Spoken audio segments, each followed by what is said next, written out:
Hey guys, I'm Ray, and we are streaming silversmithing. Welcome in, everybody. Hey, Anots. Welcome. Um, so today we are still down in the silversmithing shop, and I am very much hoping that we can make it out to the hot shop on Monday. It's supposed to be in the 20s and 30s Fahrenheit, and so we're finally getting to the point now. I'm sorry, I'm like hitting record on my camera. We're finally getting to the point where we're going to be able to uh, actually turn on the lights and function in there. But I do want to give myself a little bit more of a grace period.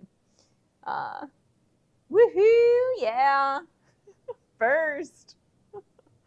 So, part of the reason why I decided, even though it's starting to get a little bit warmer, it's pushing into the 20s Fahrenheit today. Part of the reason why I wanted to come down here, um, aside from wanting to finish the jewelry project that we started on Monday, is that on Wednesday, I actually ended up getting a cold.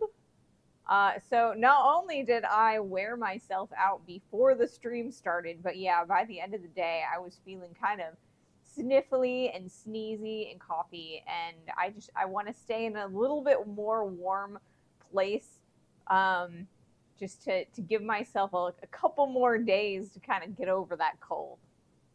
Um, so hopefully by Monday I'll start feeling a lot better. Yeah, I feel a lot better today, but I'm still kind of sniffly, sneezy, and I can definitely feel some sinus pressure. So I'm gonna do the best that I can today, and we will stream for as long as we can. Up into the 2.5 hour mark, and then we'll be back. Fingers crossed, we'll be back in the hot shop, and we're going to be starting a brand new project. Well, no, we're not going to be starting a brand new. We're going to be finishing our pauldrons and then starting a brand new project. So the brand new project will probably be Wednesday, because we have just the last little bit to finish on the edges of the pauldron, and then we will be ready to go for that. We were getting hammered with weather Saturday, so I didn't do or Sunday, I didn't do a live stream. I totally understand that. I mean, that's completely understandable. We had quite a bit of weather last weekend ourselves, and that's why we're part of the reason why we're down here, it's because we still have some crazy weather, and we've still got snow. This is probably the longest time that we've actually had snow out in the, I think, 10 years that I've lived here in this area. Um, the snow has lasted like a week and a half at this point. So that's pretty darn crazy. So by the end of next week, it should start melting off. We're about to get into the 40s by the end of next week, but that's Friday of next week. So yeah. Um, so I have ordered some actual flux. On Monday, we were kind of using borax as a makeshift flux. I ordered some real flux, like jeweler's flux, from Amazon, and they told me that it was supposed to get here today. It is not here yet. According to the Amazon package tracking, it is out for delivery, and it will be arriving between 3 p.m. and 5 p.m. today. So hopefully we will get it earlier than later. So once it hits 3 p.m. Central US time, which is like 4 p.m. Eastern, I'll probably take a tiny break just to see if it has shown up, because having real flux is going to make all the difference in my soldering. So in the meantime, we are going to do a little bit of some delay tactics so that I don't actually have to do the soldering quite yet. So part of the reason besides being sick, that I canceled on Wednesday was because I wanted to make a set of copper tongs, and these are the blanks that I was able to finish on Wednesday before I exhausted myself. Copper tongs are important for jewelry because they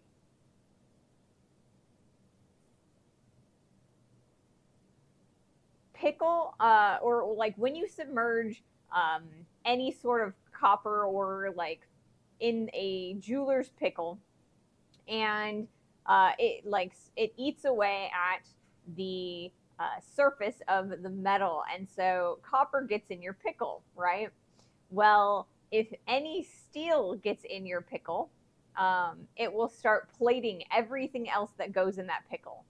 That steel will contaminate your pickle, and so I need a set of copper tongs, and I misplaced mine. They are probably somewhere in on the floor in the old cold shop, but I'm not sure where they are, and I couldn't find them. It was way too cold to spend a lot of time trying to find them. So I decided to try and make a new set. So I took a big piece of copper scrap and I cut these out on the Beverly shear. And then I used the the bench grinder to kind of grind the edges because there's always flashing at the end. And then I spent some time with a file because the bench grinder never gets things incredibly there's always like some little I don't know, sharpness. So I ended up hand filing this, and that is where all my stamina went. So I took the circle disc cutter and I cut out some rivet holes, and we're gonna rivet these together. So that's the first thing that we're gonna do today. So I don't have any copper wire right now, but I do have some brass, and brass will function pretty darn well for this function. Can't use steel because, like I said, the whole point is not to have any steel in the pickle, so we're going to use some brass. Alrighty. So first things first, we're going to see how much we want to cut off of this guy. Okay. We're going to go about there. We'll mark this.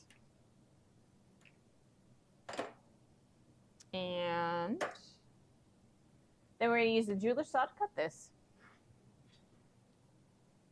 Alrighty, let's see. Am I doing this right? Can you guys see what I am doing over here?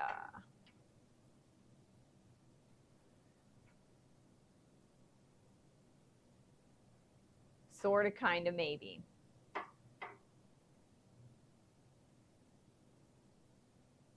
Wow, where is everyone? Evening sandwich. Well, you're kind of on the early side, and sometimes it takes a little bit for people to start trickling in. So we're a little bit slim on numbers at the moment, but hopefully more people will happen by. And you know what? Some days we do have a little bit of a smaller stream.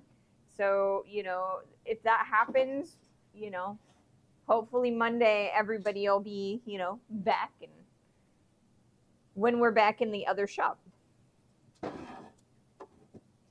So yeah. Maybe a lack of fire pulls in fewer people. And it did snow, or people are probably snowed in. I mean, yeah, we aren't doing a lot of fire. The forge and the bright hot metal that it brings, it does bring in a lot of people, because when they see that on the the home page, it's pretty cool looking, and this is a little bit less cool looking. So, but I mean, I don't know, I kind of feel like it's better to be in the silversmithing shop doing some less exciting things than not streaming at all. So, and that's kind of my options right now, is either not stream at all or stream something a little bit less than. So I hope you guys aren't too terribly upset with me. Yeah, fire good, cold bad. So I apologize for the fact that we aren't streaming actual blacksmithing, and we really should be.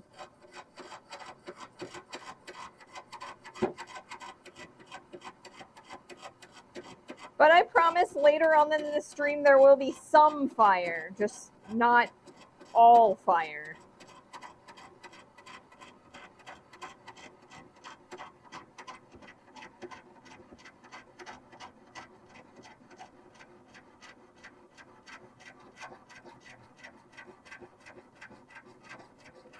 Let's see how much of an angle I've cut this piece in today. I have this habit of not being able to cut straight with a jeweler saw. It drove my manager crazy when I worked at the jewelry store. But you know what? I don't know how to fix it. I hope you're not terribly upset with me for saying that, but the focus on the close-up is, I guess, like 20 centimeters too far. Okay. No, I'm not upset with you at all. I'm glad that you're letting me know. I wish I had realized that a little bit sooner, though, so that, you know, it would have been a little bit easier for me to handle. So, yeah. I'm gonna get up and let's change that for now. I know that, you know, I'm not sitting there or anything, but I'm gonna take a look. And so right now we're actually going to be doing some stuff right there. So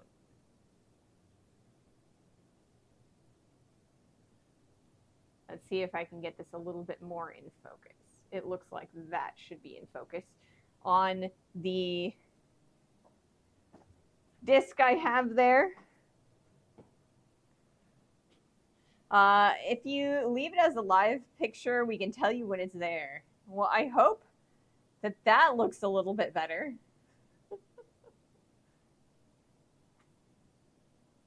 I hope so. It looks better to me.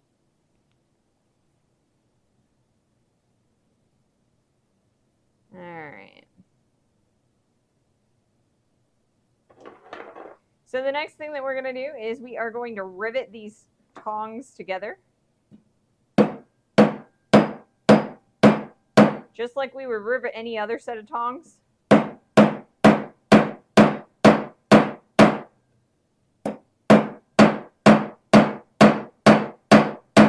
Back and forth, both sides. Want to make sure that they're a little bit good. So now we've got those riveted together.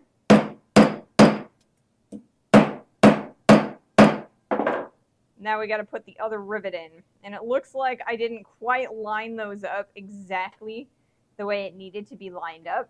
So I will probably have to drill that out just a little bit.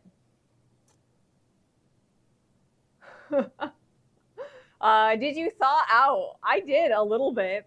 We did thaw out just a little. Because I think that this is not going to go all the way through. It'll go through one of them, but it won't go all the way through the both. So we're going to have to drill out on the other side. And that's all right. We've got a good, nice seal on this one, a nice rivet. So right now we're having, you know, it's all right. We just don't want them to like be able to slide like this. So that's the whole point of this one. It doesn't have to be like amazingly secure, just secure enough. So, greetings, Ping. So yeah, we have not thawed out yet. Actually, we're supposed to thaw out by a week from today.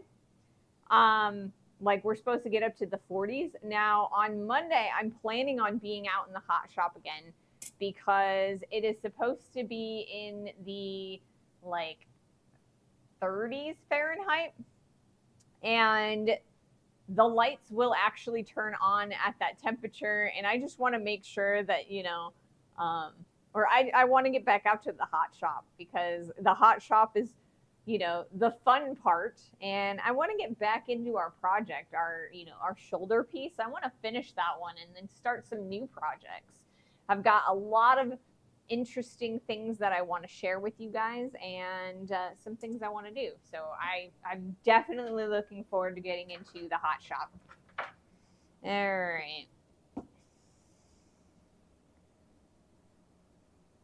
So what I am currently doing, and you probably can't see me because I'm probably not on screen right this second, is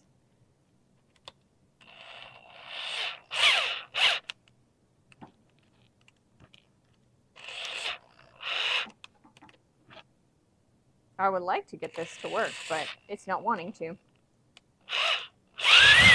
There it goes. Haha. We have drilled out the hole. So now we should be plenty of space in order to get the other rivet in. So now I need to plug the pickle back in real fast. Alrighty.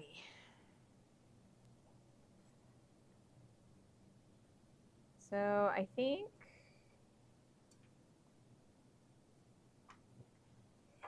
so if you take a look at this, we've got a nice hole. It's going all the way through. I want to kind of make sure that these meet relatively well so that when I pick things up, it's not going to be a pain in the butt. So we're going to take that and throw it through there. Now I want to see how much I can go before okay. So if I go and cut it off about there, that should be good. So we'll mark that.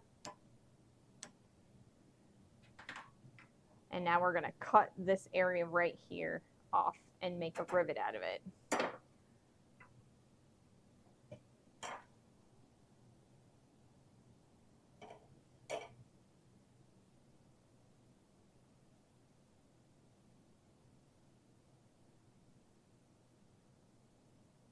Okay. Hopefully that's relatively in focus. I think it is.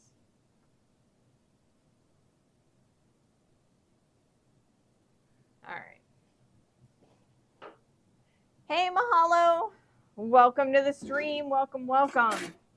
We are still in the cold shop, unfortunately. I'm really looking forward to the Monday because I hear it's supposed to be relatively warm again. Well, in the 30s at least. And I can handle the 30s. What I cannot handle is like less than 10 Fahrenheit.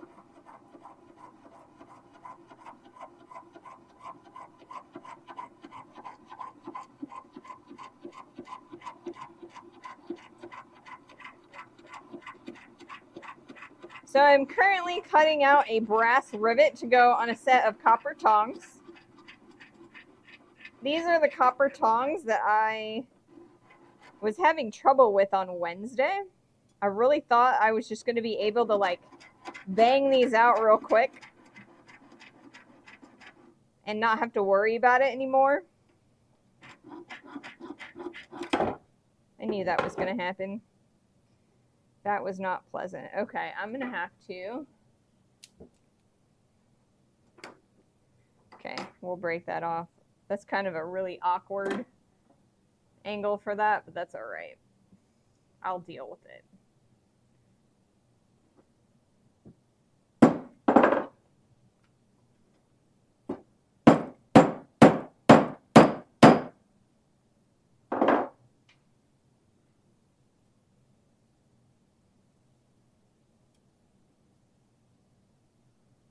I'll deal with it. Or maybe I won't deal with it. I don't know. We'll do our best with it. That's what we'll do.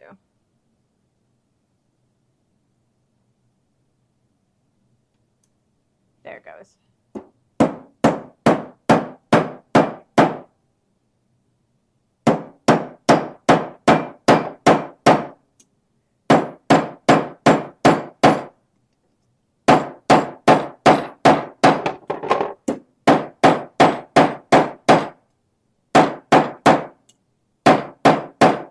All right. now we've got a nice set of tongs that are, you know, nice and solidly together. So the next thing that we need to do is kind of open them up just a little bit.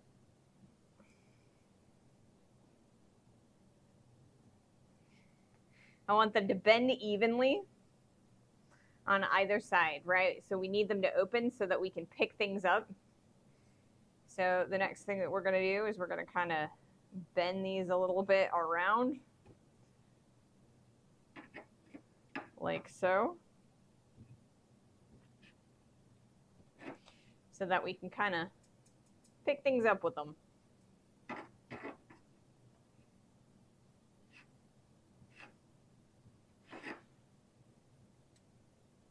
And the beauty of these is that we are actually going to be able to bend and modify them in a fashion that will allow us to pick up whatever we want to pick up with them.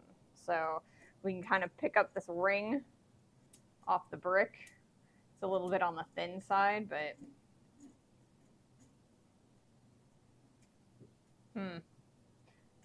we should be able to. Anyway, let me try this side. Nope, it's even worse. We had a little bit of they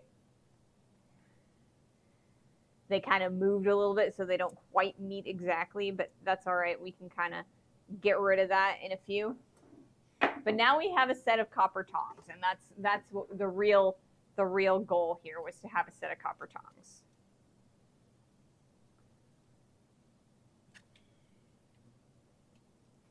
Okay. Ha, see? I got them. They're working now. I just had to bend the tips so that they would actually meet. All right, so these are exactly what we want them to be, and so these are going to hang out over here by the pickle. Okay. So that can go down there. Alrighty. So the next thing I have planned is really to solder these guys together, and I'm pretty sure that my tracking, if I track my package, it is still out for delivery and it is not delivered yet. So I guess we're gonna have to kind of either stall a little bit more, or we can try it again, or we can try again with the borax. I actually have a nice solder pick now. That was one of the things that we did not have on Monday, is we didn't have a solder pick. And solder picks are incredibly important tools for picking up solder and placing them exactly where you want them to go. We actually had a little bit of dirt and nasty going on here. And so I have cleaned these off a little bit easier, so they should actually try, or like start to stick a little bit easier. So I think we can probably try this. But I'm debating if I want to do them as a whole stack or if I want to do them individually. Now, when I was in school, I would have done them individually. At work, when I worked at Jared, I would have done them as a giant stack because it was easier and quicker that way. So I think we're going to try to do them as a stack.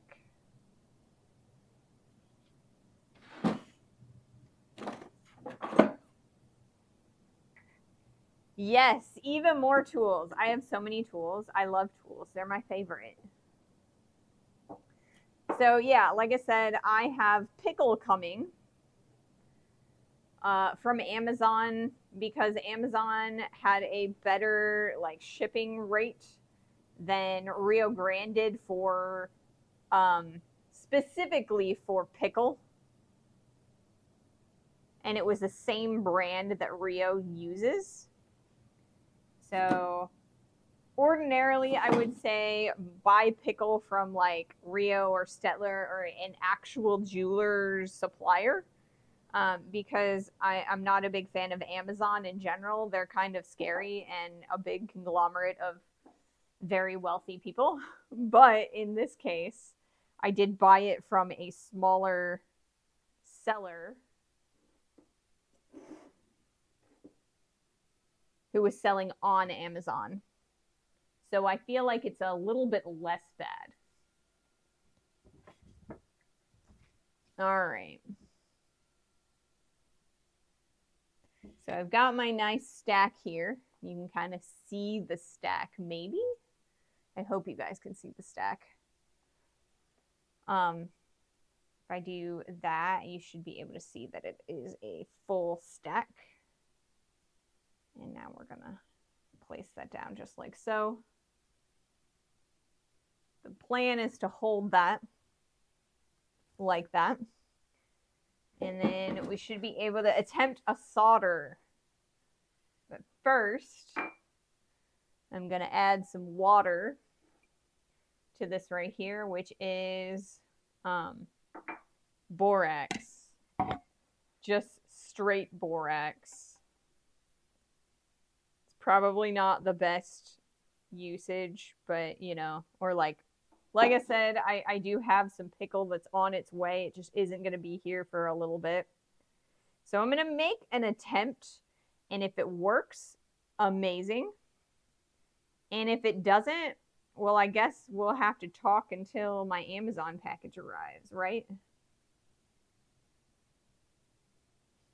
So I'm really trying to pack this borax in here as best I possibly can so that things don't get nasty and icky.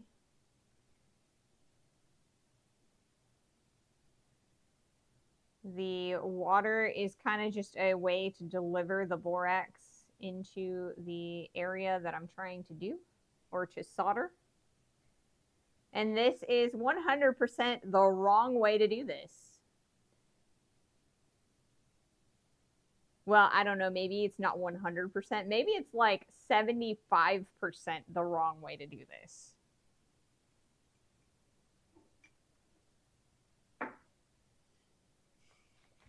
Okay. One more time, I'm going to check to make sure that this is in focus, because I am really bad at focusing. Not necessarily bad at focusing per se, but I'm definitely like not, I've been having a lot of trouble with my focus recently since we've been down here. And I think the reason is because of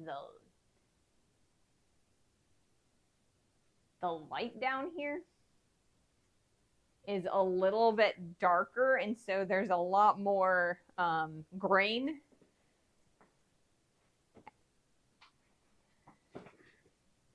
Researchers everywhere are celebrating the attempt regardless. Maybe. All right, I hope so. All right, so over here, I'm gonna put some solder if I can find what happened to the solder. It was here, and now it is gone. What did I do with the solder? I swear it was around. Ah, it's on the floor over here. The other thing I need to do is turn on my gases, guys. I need to turn on my gases. Can't get any fire if we don't got no gas, right? Okay. We're going to cut some solder balls. Well, they're not really solder balls per se, but they're like, you know, pieces of solder. This is not my favorite tool to do this job, but it is a tool that I can use, you know? It's one of those things where it's like not the best tool, but it's the tool you got. No, I don't want you to roll onto the bench. I just want you to sit on the thing. Okay.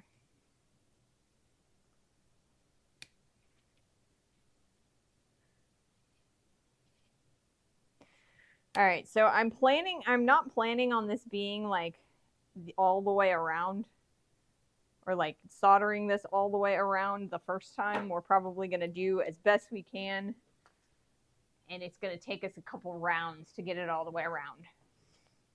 But we're going to do our very, very best. Okay. I'm going to turn the inset. I'm going to put it over there because you can't see, or the inset is blocking my little solder, where I've got my solder at. So hopefully, okay. Let's start a torch, guys. Let's start a torch.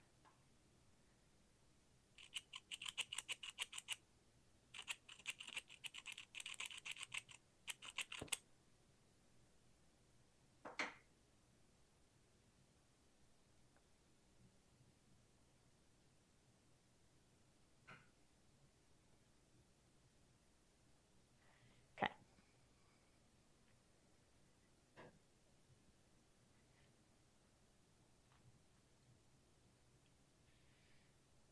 So the first thing that I'm doing right now, ooh, that's not cool. There's some wax over there that was on this, it was on the thingy. And so that's been transferred onto the top. So we're definitely not going to get anything there. We're going to do our best anyway.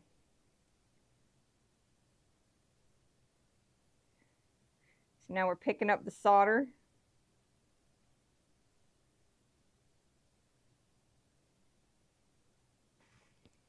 And dropping it.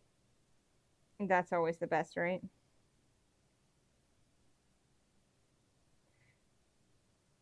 It's been a while since I've done this, you know? Why are you not sticking? You should be sticking. There it went. We're sticking now.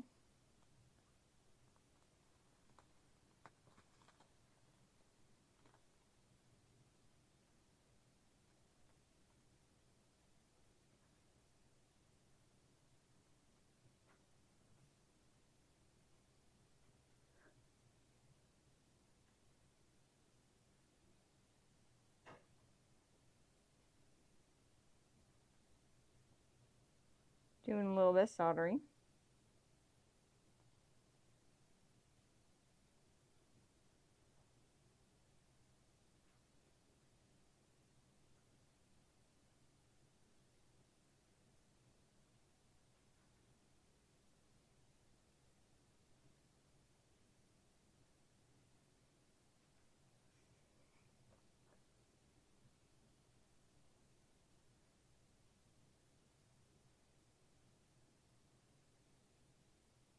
I need to find a better angle for you guys because I know what I'm seeing, but you guys are not seeing what I'm seeing, and I definitely know that.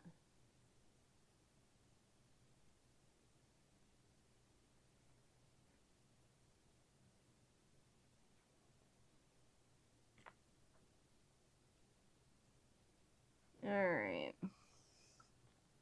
So we are filthy, and it's not going to flow any more than it already has. You can definitely kind of see how kind of dirty it is. All of that darkness right there, kind of nasty. We don't want to see that. So that would be prevented with regular pickle. The pickle that I have on its way right now. So I was able to transfer a little bit of solder on this end. Let's see if you guys can see that. I don't know if you can or not. It's like right there. So we'll see how well it worked. So what did I do with those? I went and I did this right here. Okay. Yes, we had some fire. All right, so now I'm going to stick this in the pickle.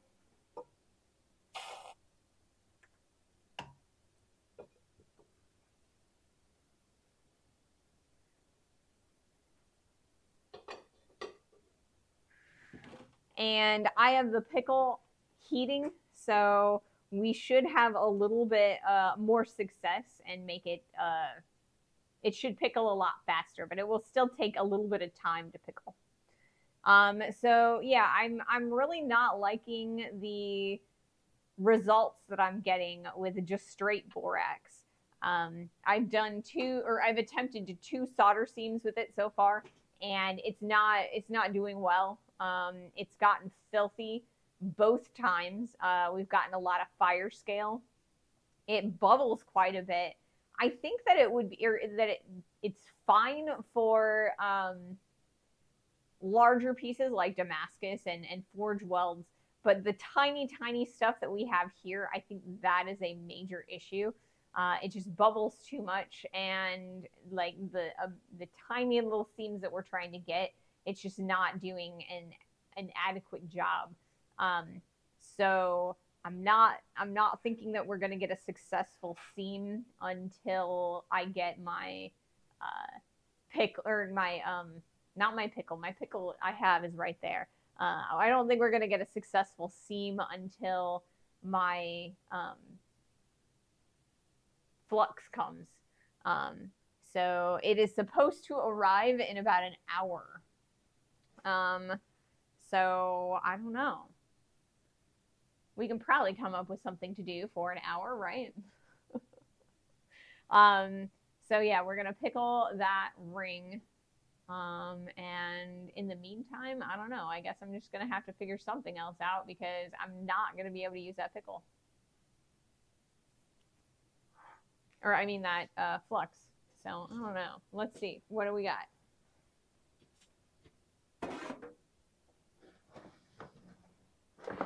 Raw. I've got some more scrap that we can use. Google says the flux shouldn't have boric acid and potassium, or should have boric acid and potassium salts, the salts that make it more aggressive. Yeah, it is. There's like a little bit of potassium and a little bit of fluoride that often makes it a little bit easier, and it takes it makes it work a lot easier. Because that's what I saw on Google as well, but I don't really have any of those things except for like in my toothpaste. You know, I've got fluoride in my toothpaste, but you know, not quite exact. You know, not quite what we're looking for. So I don't know. I think that if I spent a good long time, I could come up with a way to make not boric acid, but borax work for as a flux. But I think that would take a lot of time and research and trial and error, and I don't really want to stream that, you know? So instead, I think that we are probably going to wait until I get my flux, and we're going to come up with a different project. So when I made the copper tongs, I used a piece that was like similar in size to this guy. And I've got these nice lines here, and that's kind of how I made those. Let's see, what else do we have? What is this? That's nickel silver.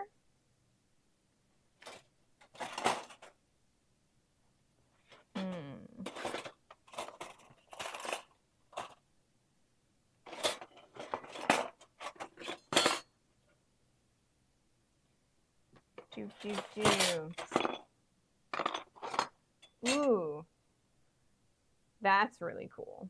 I should show you guys this one. So I was talking to you guys about reticulation, and this is a really good piece of reticulation. Hopefully you guys can see that. All of those little bubbles, that is that's the design, how it works. So I don't know, maybe we'll try some of that. That might actually work because we don't have any flux. We can definitely do some reticulation. So if we're doing reticulation, then we should probably do some brass. So I'm going to use a little bit of brass, but I don't know what shape I want to do. We've got a couple different pieces of brass. I don't think this is actually brass. I don't know what this is. It looks like brass, but I think it's plated. It doesn't feel like brass, if that makes sense. So I think that's what I'm going to try and do, is a little bit of reticulation. Just because I think it's cool.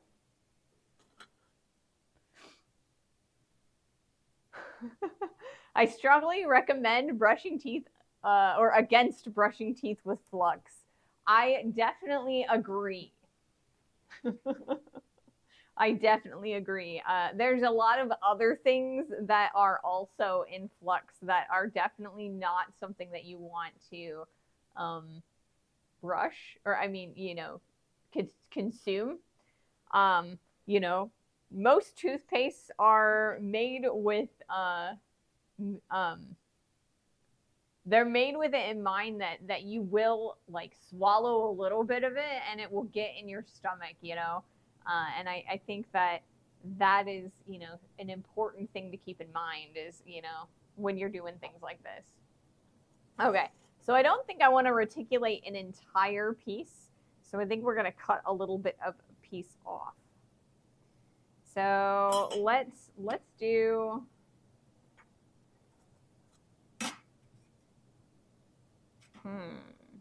I need a straight edge. I guess this can be my straight edge for now.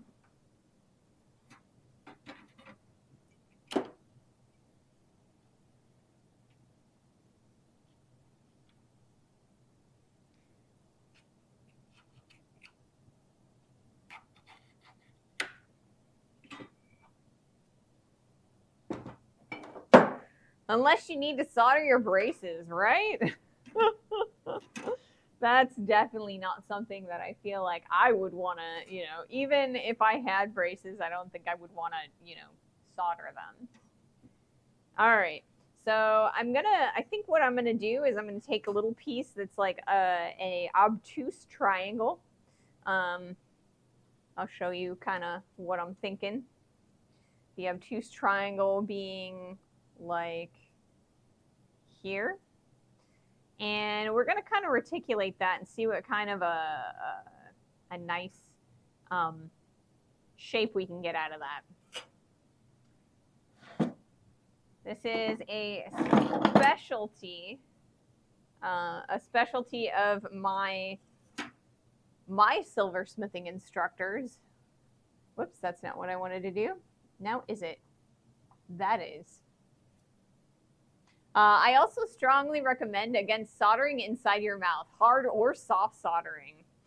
Yeah, orthodontists tend to do a little bit more in the way of like gluing braces in your mouth, as opposed to, you know, oh, that is not, oh, that's not even my, yeah. Let's grab another blade.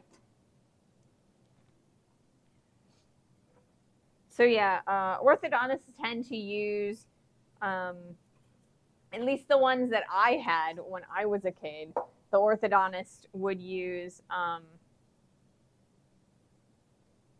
UV drying glue.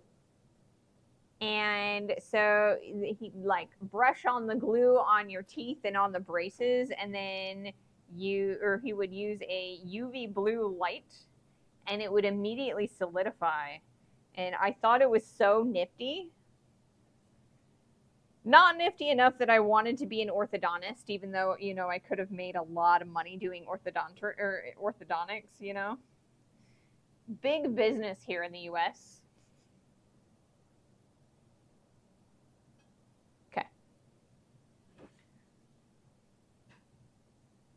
Yeah, that they cheat with UV epoxy, right? Hey, Corwin. I'm all right. I was hoping that my flux would get here on time, but it hasn't. So we're not really going to end up with anything amazingly cool at the end of the stream, I don't think. But we're streaming. We're having a good time. We're talking. That's all that matters, right?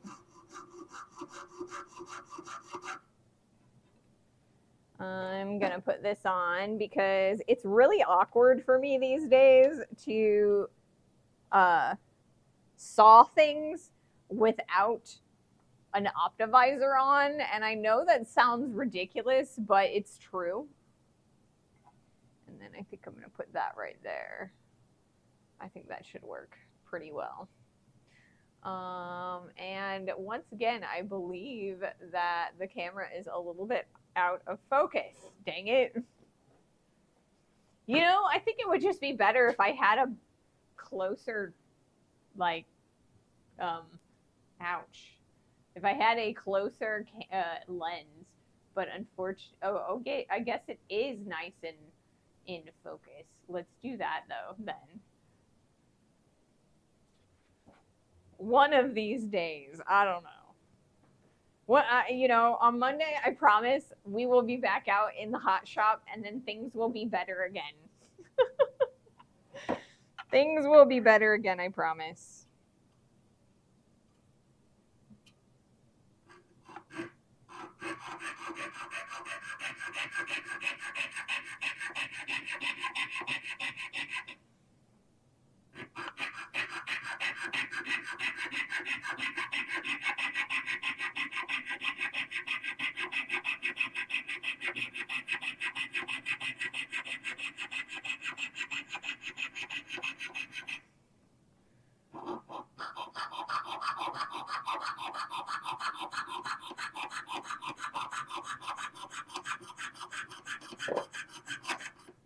So right now we're just trying to get a nice straight line, as straight as we possibly can.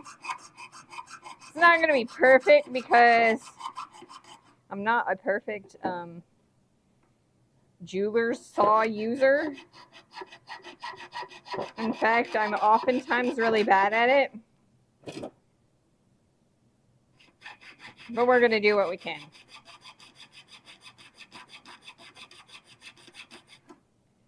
So once I'm done with this, what we're going to do is we're going to take some time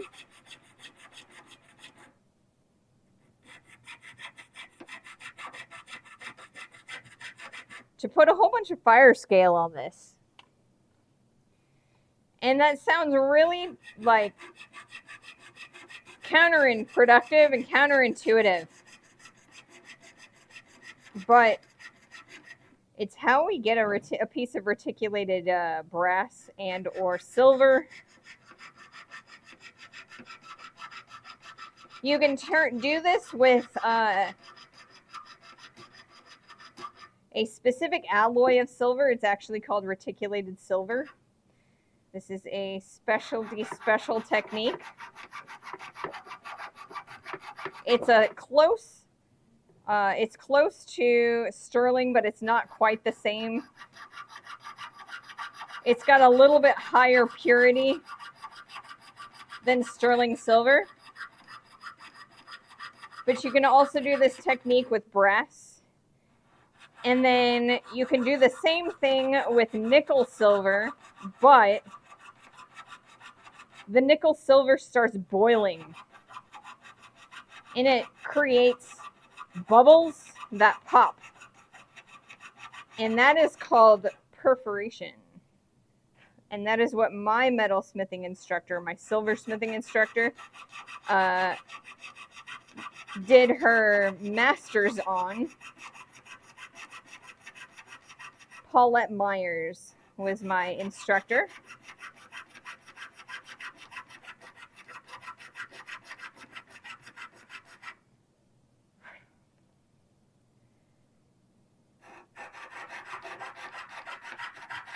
And she named that process perforation.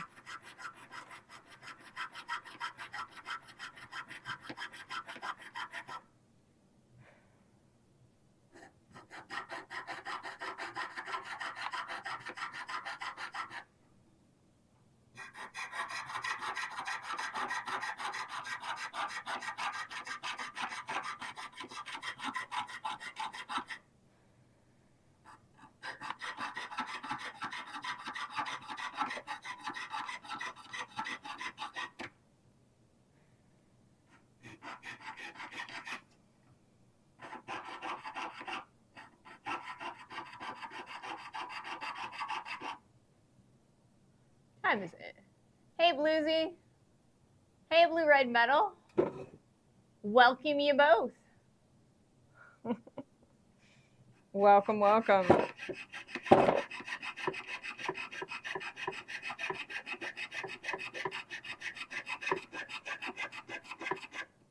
I am having some trouble with my soldering because I do not have any proper flux. And it won't be here for another hour. So I am probably going to do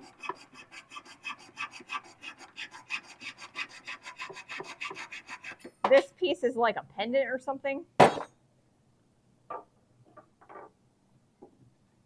right.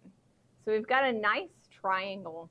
It's kind of an obtuse triangle, you know?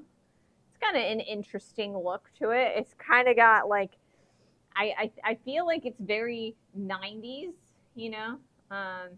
You could make like an earring out of it or something. It'd be very 90s, you know, with all of the geometric. I feel like maybe like Madonna-esque or something, you know, postmodernism. So the next thing that we're going to do with this is, like I said, I'm going to reticulate it. So I need to build up a crust on the outside of this piece of brass. Hey, Blue Red Metal, thank you so much for that sub. 3 months already. It does not seem that long. I mean, it really doesn't. I mean, it's amazing that you guys have been, you know, around and, you know, we've been becoming a community and friends, and I'm actually really excited at the community that we've been making. Let me see if I put my inset right there. And is it in focus? I think it's in focus. I think it's in focus. Maybe it's not. Hey, Dr. Optimal. Greetings and salutations. How's the metal world? How's our things? Staying warm, I hope. We are doing our best to stay warm. And, yeah. Succeeding partially. Unfortunately, that also means that instead of succeeding out in the regular shop, you know, in the hot shop, we are in the silversmithing shop. And I feel like I just don't have a good, like, I just don't have a really good workflow here yet. We'll get there eventually, I think. But I think that it's going to take me a little bit of time. All right, so I got a really nice long flame right now. Really big because we're doing a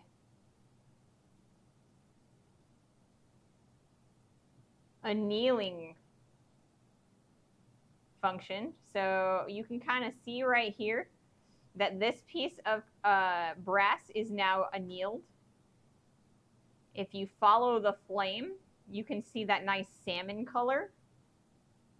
And we've built up a nice layer of fire scale. So now what we're going to do is we're going to let that cool for a little bit. So what I'm trying to do is a technique called reticulation. And in order to do that, I am building up a crust of fire scale and oxidation on the outside of our piece of brass. And once that oxidation is built up thick enough, and by thick enough, I mean we're going to repeat this process probably about 4 or 5 times. We can actually melt the metal inside that crust, and the crust will stay firm. And the outside will stay firm and solid, and the inside will liquefy, and it will actually start rippling from the air and the gas passing through the torch, and so it's going to create wrinkles. Corwin, thank you so much for the subscription re-up. Thank you so much. Apologies for those of you who may have done follows. I can't really see my activity as well. Um, so yeah, thank you guys so much for the resubs. Sub time. How many pairs of glasses can one person wear? I don't know. I think I got more. See, I've got this one and this one, and I got this one. So we got lots of them. So this is my Optivisor, and normally I just wear a when I used to work at the jewelry store, I had a specific one that had like a special glass. It was a number 7 magnification. Unfortunately, I don't have the funds to get like a really good one, so I just got the cheapo one. And so yeah, we've got lots and lots of glasses that we're wearing on top of other glasses.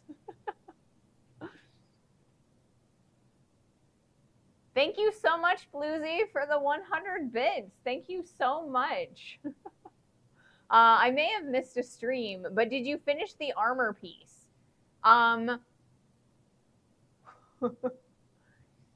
We have not finished the armor piece. So let me show you the armor piece. So right now I have this guy right here, and we spent some time doing the edging here in this shop because I needed the microcrystalline wax that I can melt in this pot right here. And so we did the central ridge, and then we started on these edges, and I need to continue working on these edges, but I need the anvil for that. And right now it is super cold in my area. It's below 10 degrees Fahrenheit, and so it's so cold that my fluorescents in the hot shop are not igniting. And so they're just sitting there like flickering and trying to ignite. So until it gets upwards of 30 degrees Fahrenheit or a little bit closer to 0 Celsius, I am stuck in here or not streaming at all. So we also took the emblem and we cut that out here in the jeweler shop. And so what we're going to do is we are going to affix it on the side like so using a couple tack welds. I'm going to drill through the back, and we're going to tack in through the back so that we can get that nice emblem on there. So I'm pretty excited about this piece. Thank you so much, Blue Red, for gifting a sub. Wow, we've got a nice hype train going. You may see me doze off. I'm beat. Yeah, the pauldron is unfinished. Well, I hope that you can get some rest, Bluesy, and it's all right if you fall asleep because you deserve rest. You got to be able to sleep. You work hard. Oh, it was -11 here. JK, but that's looking good so far. I'm enjoying the jewelry stuff. Well, I'm glad that you're enjoying the jewelry stuff. I kind of feel like it's a little bit of a departure from the blacksmithing stuff that we've been doing, and I kind of feel like while I enjoy doing it, maybe not as many people do it, so it's really encouraging to hear you guys say that you are enjoying it. So I hope that it's all right. But it's either this or not streaming. So I no more ads for the sandwich. Yes. Getting miniature out in the fields. Oh, manure out of the fields is important. Yes. Not blacksmithing, but whitesmithing is cool. I hope so. I am smithing. See, I'm Ray's Smithy. That's exactly why I named the stream title, like the channel, I named it Ray's Smithy, specifically so that I could do some white smithing or some silver smithing or however you want to call it. I mean, I think everybody's got a different name for that. Like I said before, my instructor actually called it silversmithing. All right, so we're doing our second round of developing the crust on here. So you can kind of see that we're getting a little bit of a color fire scale. Isn't that pretty? That's so pretty. I love that. All right, so as I am moving the torch around, you can kind of see that the brass is turning salmon in color, and that indicates that I have just annealed it. So we are kind of building up the scale on here so that we can then melt the metal inside. So that is our second round. 2 out of 5. I think we're going to do 5 just to be safe. But yeah, we are building up fire scale on the outside of this piece in hopes that when we melt the brass, it will stay inside. I think originally there were smiths for almost every metalworking. Before industrialization, there had to be. Yes. So salmon is annealed fish. Maybe. Maybe. So yeah, it's that like salmony pink color. And that is how you know when a piece of brass or copper or like bronze is annealed or is to the heat temperature that you can use to quench it immediately and anneal it. We are not actually quenching this, so it's not a true annealing process, but if we did use a true annealing process, we would actually start losing the crust that we are trying to build up on this piece.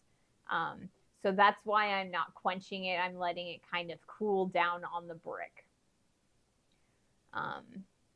So oftentimes people will actually do this on kale wool or fire blanket.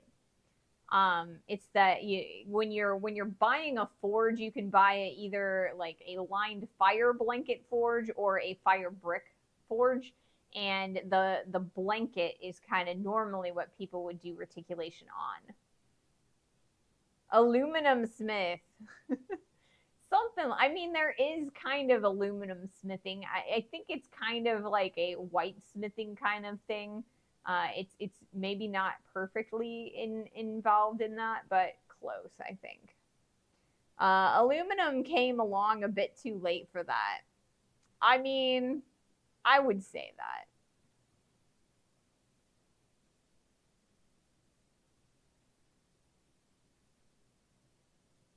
Woohoo! 3 subs and 100 bits.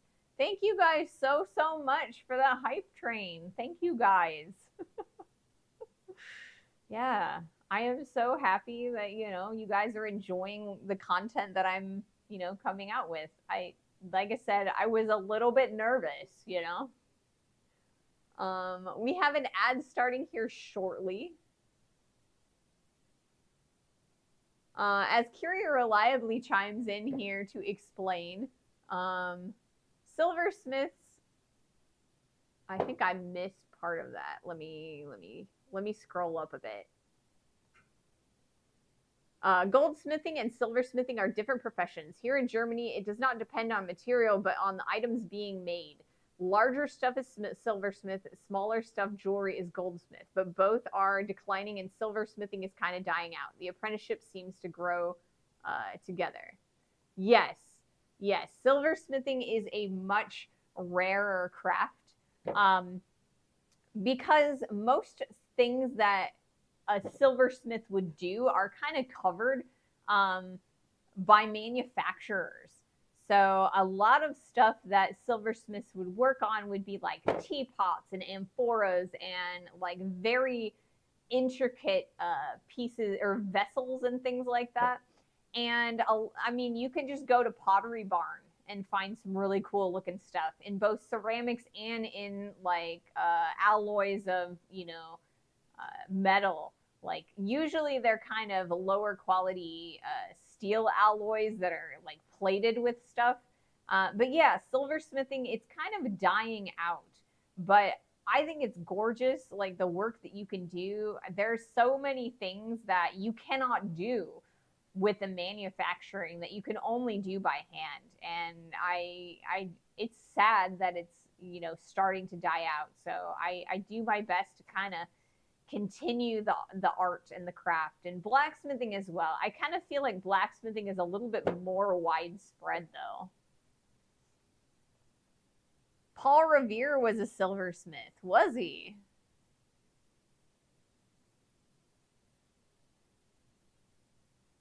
Aluminum does not exist. It's aluminium.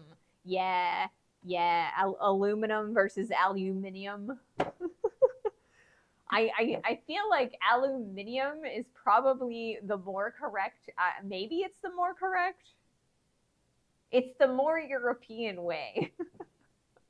Oh yeah, his pieces are wild. Yes, there are so many amazing pieces of silversmithing in different museums across the world. Um, the SLAM, which is the St. Louis Art Museum, um, is fortunate enough to have an entire collection of silversmithing pieces, and they're absolutely gorgeous. They have a turtle soup amphora that is silver, like it is hand hammered into the shape of a turtle, and it lays on its back, and you can open up its stomach, and that's where the soup goes. And it's absolutely gorgeous. I definitely want to take a trip and bring you guys to the St. Louis Art Museum so that we can look at, the silversmithing and some of the armor displays there. I think it'd be so, so cool. It's something that I want to get. I'm trying to get on. I've got to email a couple people, and we'll see what we can do. It might not be a live stream at the museum, but I'll definitely post something on the YouTube channel if I can make that happen. Some of the hand-hammered silver pieces are very intricate. I saw some silver urns that were fantastic. Yes, definitely fantastic stuff. The problem for silversmiths is that they can make in many hours what a large press makes in one big oomph. For jewelry, it's not quite that. Well, see, in jewelry, it's also getting to the point where you can 3D print, you can like design a ring in CAD, like a CAD software, and then 3D print it in a wax printer and then just cast it out. And some of that stuff is super, super intricate. And so then it's getting to this point where like the hand artists are, they're getting more high end, right? It's costing a lot more, and it's becoming a little bit more prestigious, I guess, to make hand done stuff. In like a lot of the cheaper stuff, like I said, is 3D printed and cast, and it's kind of a shame. I mean, there are still goldsmiths out there who do a lot of repair work and things like that. And there are still people who work by hand and design and make jewelry. It's just not nearly as common. Aluminium was named after the U.S. Was created when spelling was optional. Then Noah Webster went one way and the OED went the other. Okay. I mean, a lot of that, like color, we don't have the extra U in color in the United States when we when we say it, and there's like several other like words that we just kind of omit letters from. And from what I have heard, it's partially because when the U.S. print print pressers, they charged by the letter, and so people would drop letters, extra letters, so that it was cheaper to print things, and a lot of those stuck. So, is it correct? Are the British and like true English spellings correct, or are the American spellings correct? And I mean, I kind of feel like both are correct in some way, It's just different. All right. I'm gonna do another pass on this crust.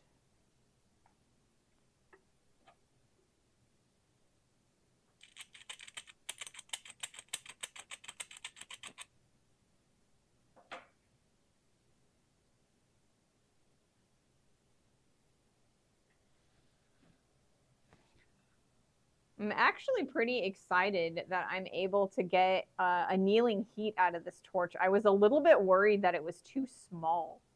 And I mean, I know this piece is still a really small piece, so it might still be a little bit more difficult to get that annealing heat on something large like the pauldron.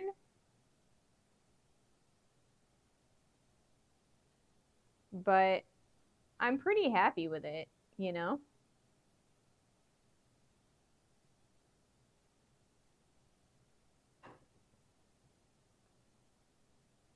So we've got that salmon heat again.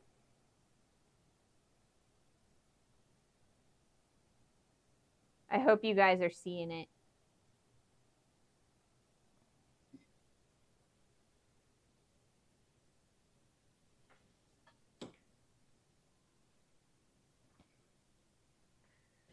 American English is different. It really should be called Merkin or something. Noah Webster used some revised spelling, and the OED didn't. There is Indian English, Chinese English. Now all are valid. I am American, and I do agree that both are correct. But you know me, I'm annoying. I mean, at this point, both are correct, and it's more like a dialect choice, and or I guess not a choice necessarily, but a dialect, like diverging. And yeah, we learned both spellings in school. We started off in 5th grade with British English. Then I think in 8th grade, American English was introduced. Then color became color, and lorry became truck, and so on. I just see a magic wand changing the color of the metal, and that's exactly what it's doing. You know, that's what I'm looking for, right? So, and this happens in both uh, blacksmithing and in like silversmithing and even goldsmithing, right? You can tell the temperature of the material that you're working with by the color that it is, right? So it's like when you're going and making tempering a knife blade, you know, you want that straw yellow color because that's like I think 400-ish degrees, if I remember correctly, and I could be completely wrong. I'd have to check the chart. It's been so long since I've done tempering. But yeah, that's exactly what I'm looking at when I'm waving a wand or waving my magic wand around. I'm looking for the color and looking for the temperatures. No, a truck is a pickup. My issue with Webster is some spellings are simplified and some are not. It's not consistent. Yes. I mean, it definitely is. Like, not consistent, that is. No one knew how to spell. They just wrote down what they thought things were supposed to be. And I mean, I think that's true. I could get behind that. Definitely. Cuz I mean, if that, like spoken word is older than the written language, I feel like. Well, not I feel like it is, you know. We had to communicate somehow, and before written language, we told stories, and that's how we remembered our histories and things. So honestly, it's a bit of a joke to tell everyone they spelled anything wrong, given people who created dictionaries had no idea what they were doing. Oh, and here I thought you knew the heat of something by using a laser temperature meter. I mean, I could totally use a laser temperature meter if I had one, you know? They've got those like Nito ones, and they have a couple cheapo ones at the Harbor Freight near here, but it doesn't go high enough for me to actually care to buy one. The highest that I have or that I've seen in person only goes up to like 1500 degrees Fahrenheit, and the forge gets hotter than that. So it's like the forge is closer to 2000 degrees Fahrenheit. So it's like if the thing only goes to 1500 and the forge is over 2000, what's the point, you know? Judging temperature by color is a skill. Ask the Japanese swordsmiths. Yeah, I mean it definitely is. You know, and they have charts that will tell you the color and the temperature, but you have to be really really careful because you can't use one that you find on the internet. You actually have to have one that is printed off, right? So you really need to order one because everybody's computer screen is calibrated a little bit differently. So the colors are not completely true between one monitor and the next monitor. So having a printed guide is ideal because then you can match that printed guide to the color of your metal and you'll get a truer sense of what that temperature is.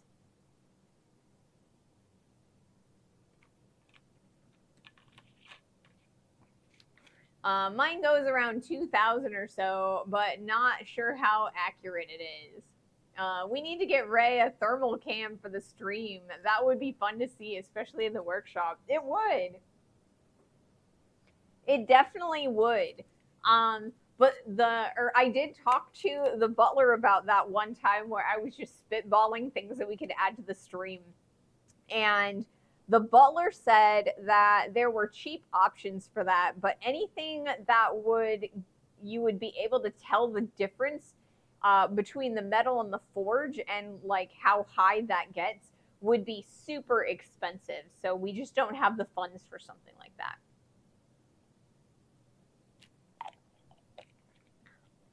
that. Monitors can be calibrated though, at least the better ones. That is also very true. But usually the ones that can be calibrated are more expensive. They are also kind of finicky.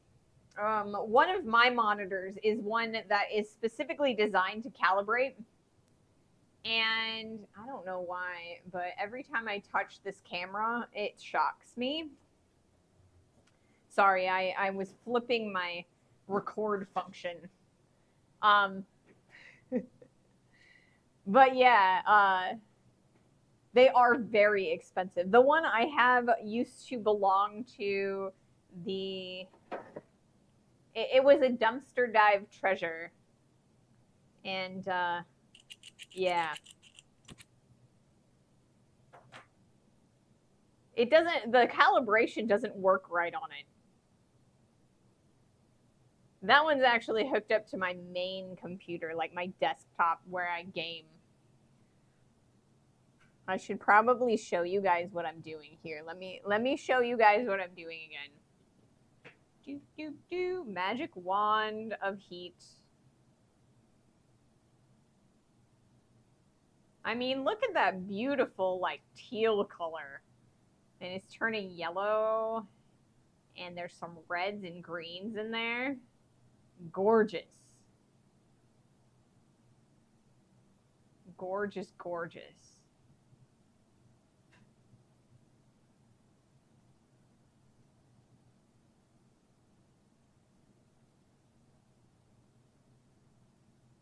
All right, so this is our 4th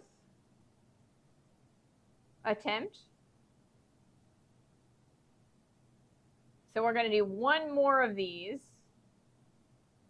And then I'm going to attempt to melt the inside without melting the outside. And we'll see how well this goes.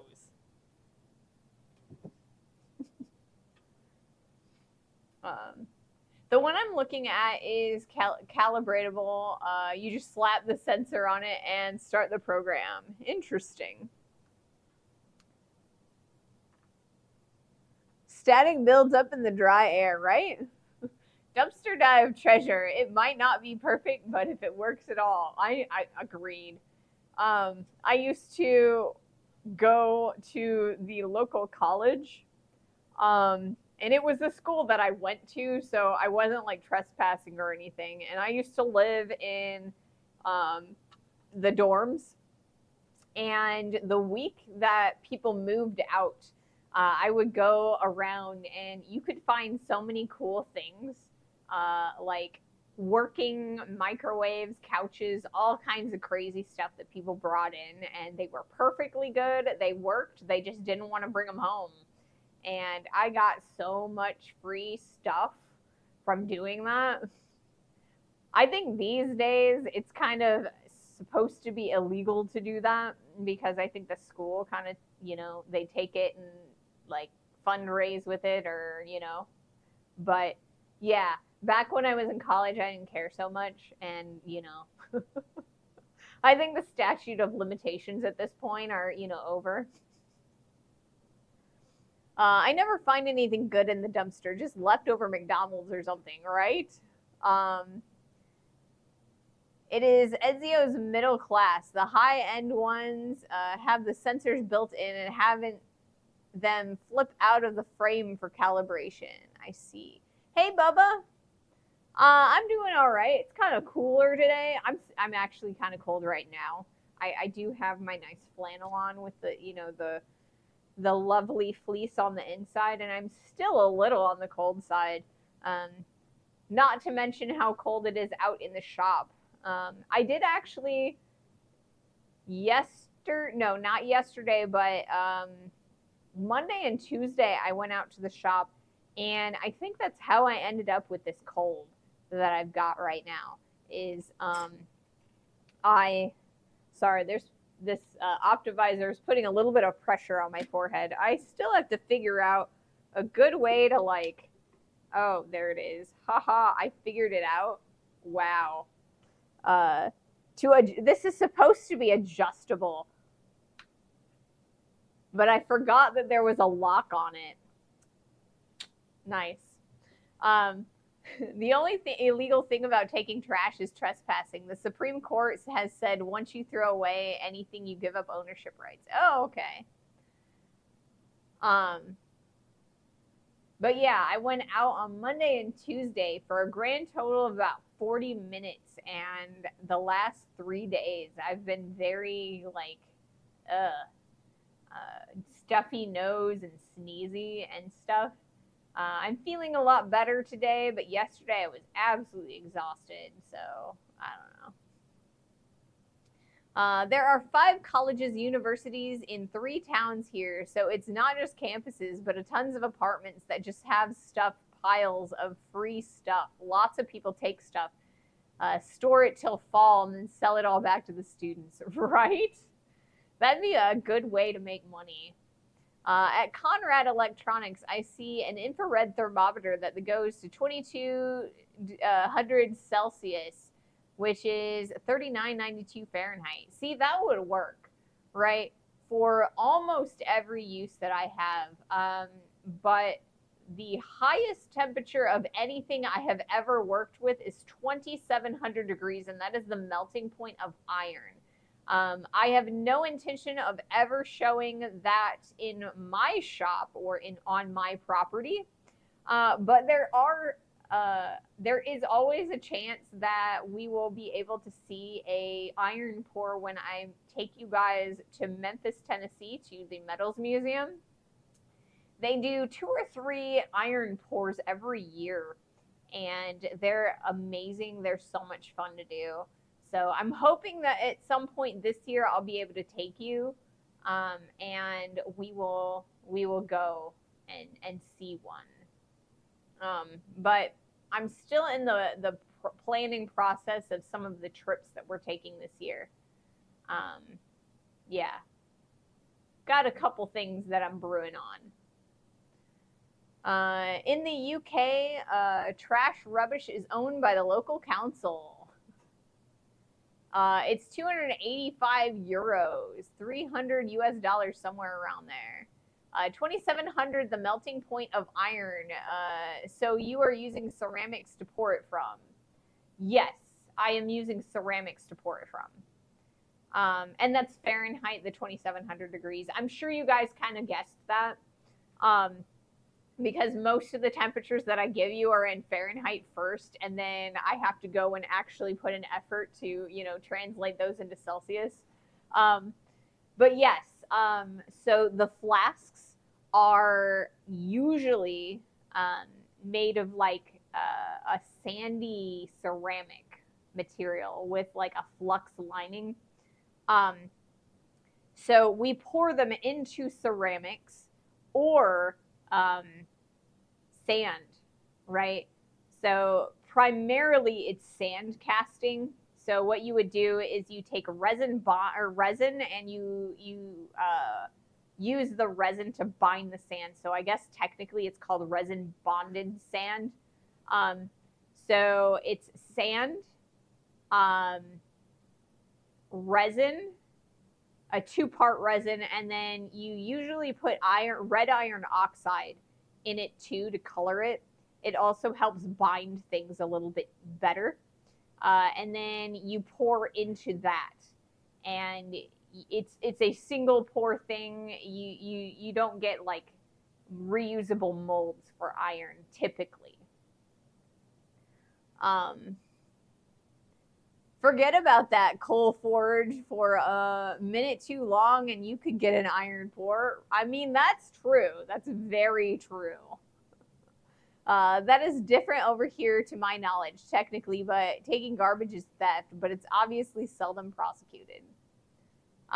When it gets to thousands, it stops being very relevant.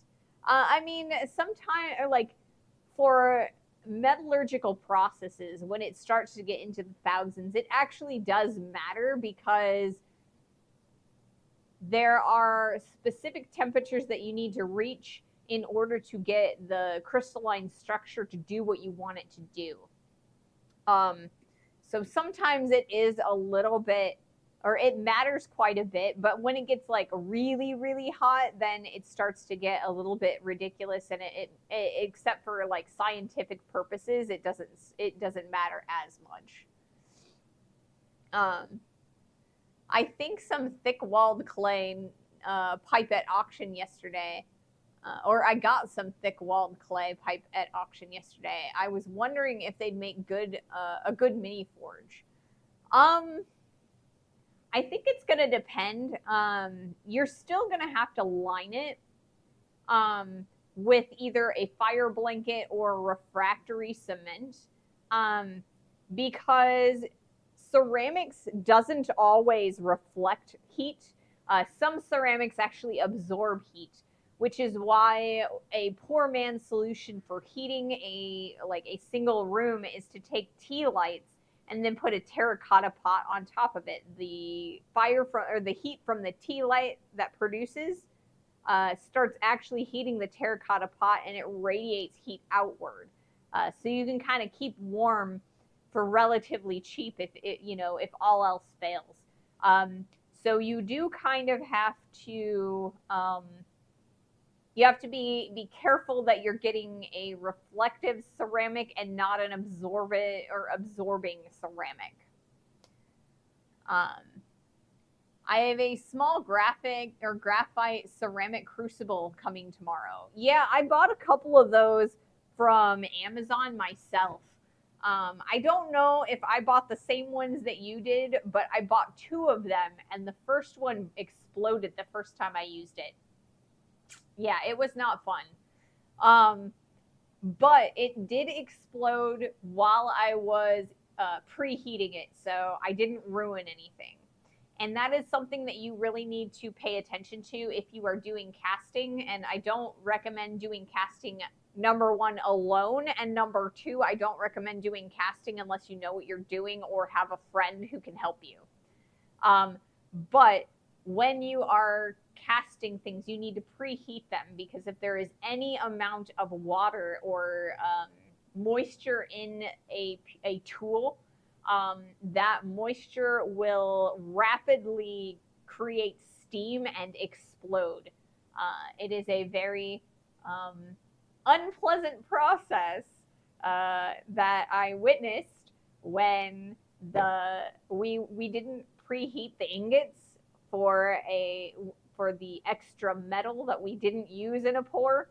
We started pouring it in there and it jumped. It jumped like 20 feet high, and it was not pleasant. So do be careful. Make a solar furnace. They get hot enough. They can even vaporize steel. Yes. Oh, this is a bit more expensive, but it kind of a thermal camera going up to 1600 Celsius or 2912. Yeah, like I said, they do make them where we can see the thermal cameras, but they do tend to be a little on the expensive side. All right, so this is going to be our last crust up, building up of a crust, something of that nature. And then I'm going to make an attempt. And it could either be, it could either work or maybe it won't work. I don't know. We'll see. Pretty colors. Pretty colors.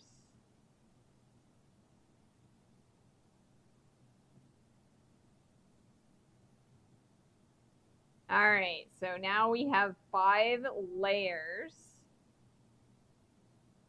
of oxides and crust on the outside of this piece of brass. So when next we meet fire to brass, we're going to attempt to melt this brass.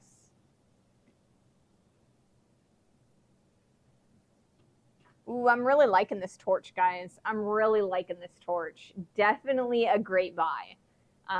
So this is the little torch, and I bought this one from Rio Grande, but you can buy it from different, or like many different vendors. But yeah, this is the little torch, and it's a great torch. This one is the kit that includes the oxygen and propane, but you can buy it for oxygen and acetylene as well.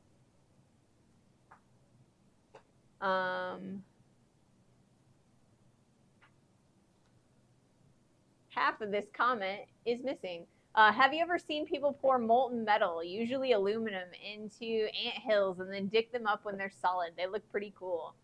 I have seen that. I've seen the castings in person. There was an artist that came to my school that's what they did. And so they brought a few of their sculptures so that we could see. It was really, really cool. So yeah, I have seen quite a few of those, and it's really neat. If you're, wanting to murder a whole bunch of ants very quickly. It was a plumbing auction, but all the acetylene turbo torches went for too much money. Yeah, I mean, acetylene, the bottles, like oxygen and acetylene bottles, can be really, really expensive. And a lot of people are trying to pick one up for cheap, so they tend to go really high at auction. You can't melt grass. I mean, technically you can melt anything if you apply heat in the right quantities and in the right place. However, it does tend to burn before it melts. Less neat for the ants, yes. Cool way to deal with a fire ant infestation. I mean, I don't know. It might be cool. I mean, I'm pretty sure it's hot, but it might also be a little bit cruel. I already have a set of normal oxyacetylene torches, a small tank, and then I got at a tag sale. I have the rig, like the torch itself, and like all of the these things, cables. They're not cables. They're like tubes. But I don't have a big enough oxygen tank. The acetylene tank is fine for my uses, but I just don't have a really big oxygen tank, and I need to buy one.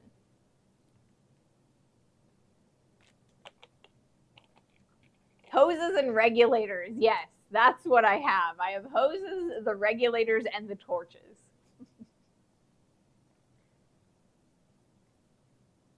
All right, I am going to take a look at a couple of things. NeoFrag, thank you so much for that follow. Welcome to the stream and welcome to the community. I'm going to track my package real fast, see if it has arrived or not. It looks like it's getting closer, but it has yet to arrive. It's supposed to arrive sometime between now and 2 hours from now. So we'll see if it makes it here before the stream ends. But that is my package of flux so that we can start soldering things. Unfortunately, I can't solder things right now because all I've got is borax, and borax is not a very like good flux. It doesn't like for small scale like this. It's an incredible flux for doing forge welds, but not for this. Ansgarmyang. Ansgarmyang? Thank you so much for that follow. Welcome to the stream. Welcome to the community. But I think we're in an ad break, so I will probably try and thank you again once that's over. I'm trying to pay attention to people, you know. I'm trying. I am listening to terrible ads. They are unfocused, thankfully. I'm sorry. Ad time. But yeah, thank you so much for your follow. Ansgarmyang. Welcome to the stream. Welcome to the community. As well as Neofrag24. Thank you also so much for the follow. I greatly appreciate the support. I can definitely use some more followers and, you know, friends, you know, additions to the community. All right, how we doing? Dare I attempt this? It'll work. And if it doesn't work and it starts melting through my brick, I can always get a new brick from my friend. That's where I got the brick to begin with, is a friend of mine.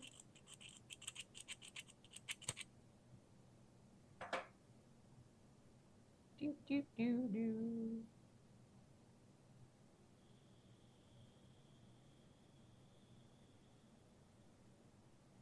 All right. We're going to try this, guys. See how this works. So what I am currently doing is heating the entirety of the metal.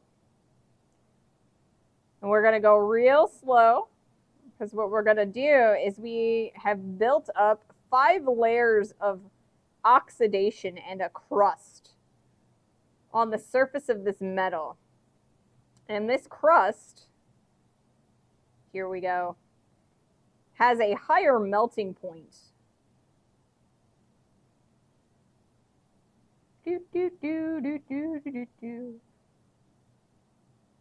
Oh, it's not working the way I want it to. It's starting to roll. I don't know why it's rolling, but it's rolling.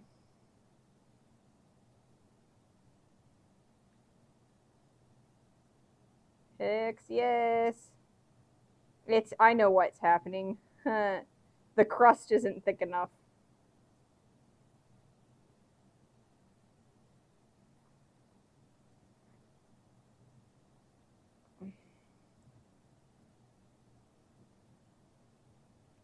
So I don't know if you guys can see this, but the metal is starting to glow. Glow. And we're getting some wrinkles in here. It's because our crust isn't not quite thick enough. But we're getting some wrinkles in here, and this is the process that I was going for. We're going to work on some of these over here.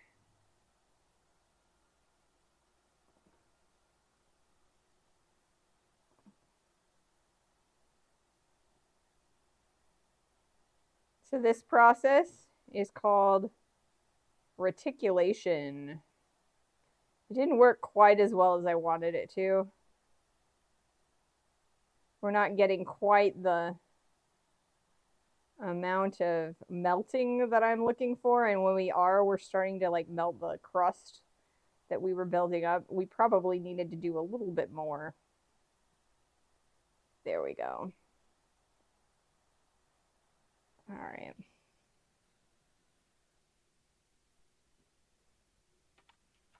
So you can kind of see a little bit like how that wrinkled up.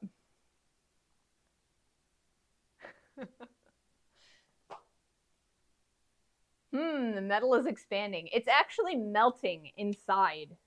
So the metal was melting inside of the crust and it was moving around due to the airflow, or I guess the gas flow between the torch and the steel. So that crust has a higher melting point, and so it was staying solid. So once it's nice and solid again, I'll peel it up off of the brick. We're probably going to get a little bit of the brick with it. But let me kind of show you guys what it kind of looks like.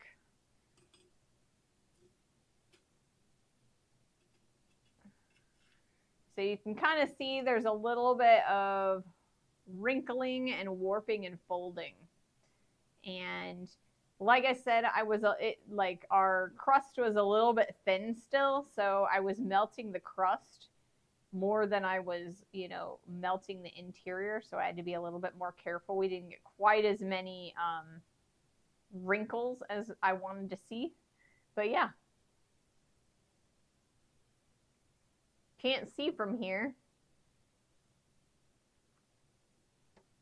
I'm sorry you guys can't see. I'll try and make it a little bit easier. I'm going to put this in the pickle, though, so that we can kind of clean that up.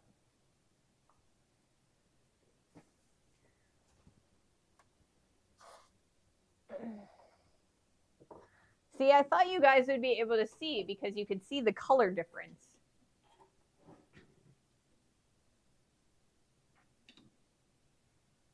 But yeah. That was before you pulled it up. Oh, okay. Could you guys see it once I pulled it up off of the brick? I hope you could. But yeah, it's a really cool technique. And so you can get some really intricate wrinkles. So, you start with that nice flat sheet that's like really manufactured looking. And in the end, you get like this like almost wrinkly old skin, or like scaly texture to it. And I think it's so cool. It's really pretty. Like I said, you can do that with reticulated silver, and that is a slight variation on sterling silver. You can do that with red brass, which is what that was. And then you can do something similar with nickel silver, but the nickel silver that it will boil and it'll start popping like the bubbles. And so you end up getting holes like Swiss cheese instead of wrinkles. One follower to go to get to 500, 499, so close. We are so close. So does the crust dissolve in the pickle? Yes, it does. That's why we put it in the pickle. So the crust will dissolve. I also think that at this time, I believe, okay, so this time it's going to end up plating copper because I have yet to clean out the pickle from when we were doing the little discs. Unfortunately, this particular pickle, or like this particular, what is this thing called? Crock pot. This crock pot has the lids, all of them have steel edges on all of the lids. And so it's almost impossible not to contaminate my pickle. So when I'm really trying to pickle something and I don't want it to be contaminated, what I'll do is I'll clean out the ceramic pickle, or like the pot, and I will leave the lid off.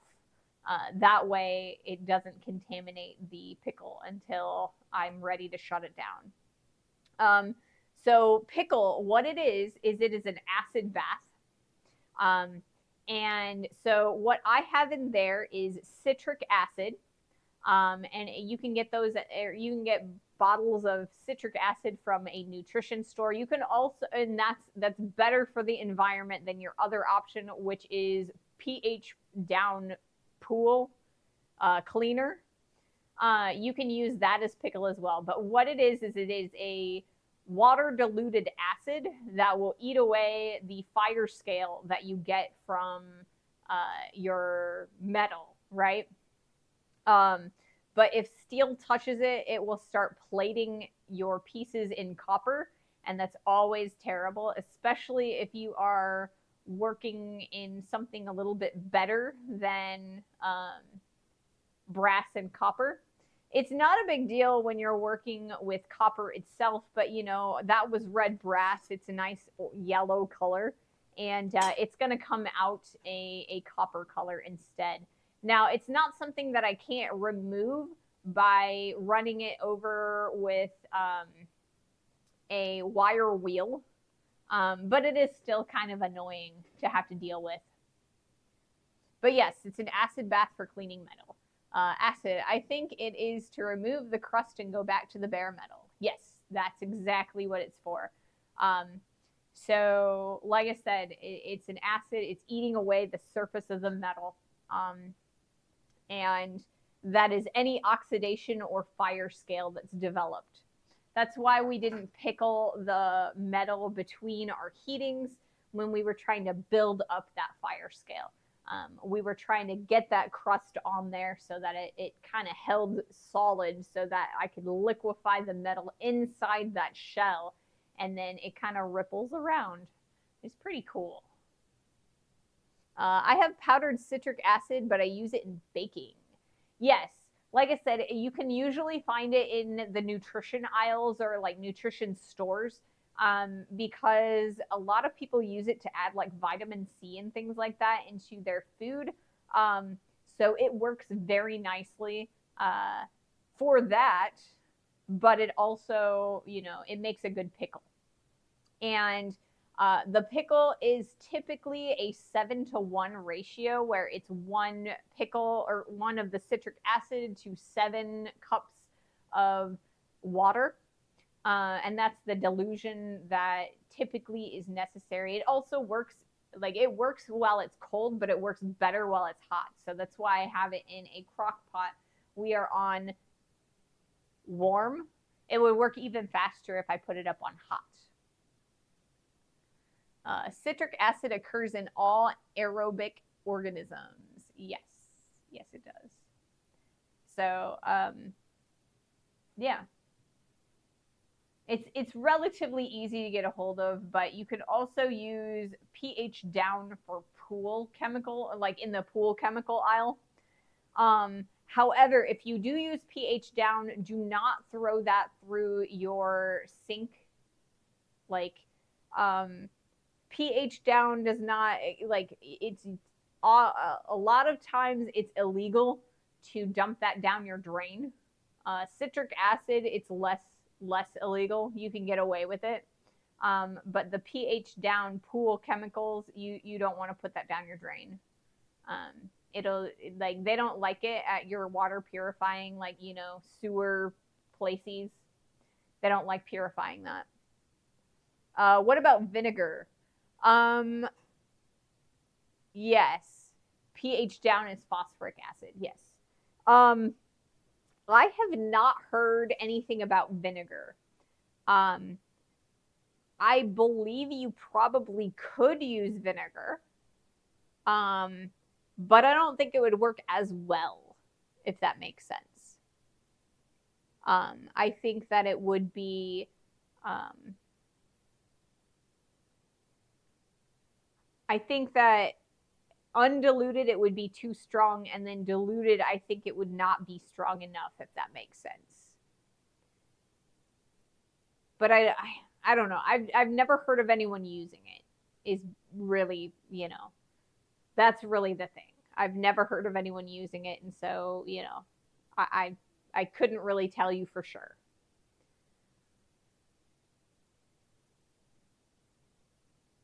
Curie says vinegar works, but she can't stand the smell and the time on the bench. Oh, and all the time on the bench. Yes. Because a typical goldsmith, specifically a goldsmith, is going to have a pickle pot just always on their bench. When I worked at Jared, my pickle pot was about yay big around, and it was a coffee cup or like a coffee warmer almost. And I had these hooks and I would put the rings on them, and that's how I would pickle them. I have a larger pickle pots like this because I do a lot of silversmithing, and so I make larger vessels, and that makes it more difficult to use something small because I need to pickle the whole thing. This is even a little bit small for some of the vessels that I've done in the past. But this guy right here is one of the pieces that I made. And this is copper. It looks dark like that because it's covered in liver of sulfur, which is a darkening agent. So if I were to go back, and it's also a little bit aged, so it needs to be like cleaned. But if I were to go back and kind of brush this up, it would kind of look leopardy. But yeah, this would barely fit in that pickle pot. So you've got to have a decent sized pickle pot.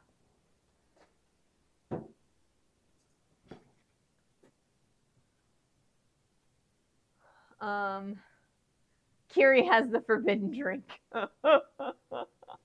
Yeah, I'm not sure what Kiri uses. I'm sure she has, because like you can buy like actual pickle that's like designed as pickle, and it's probably like, I would say that it's not citric acid or pH down. What was that? I'm going to track my package because I think that it's arrived. Because that's what it sure sounded like.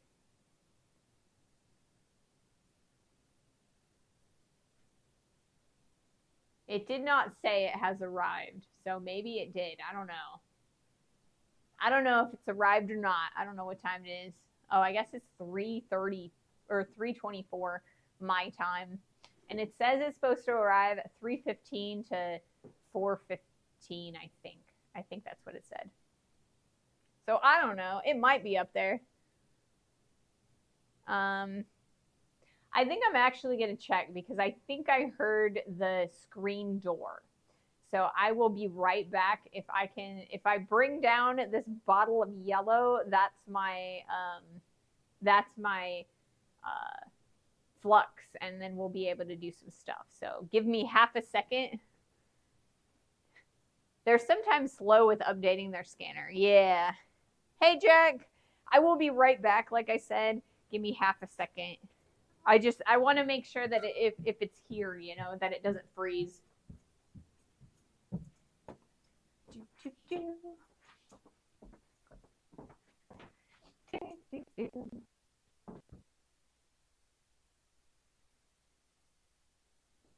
I don't know what that was.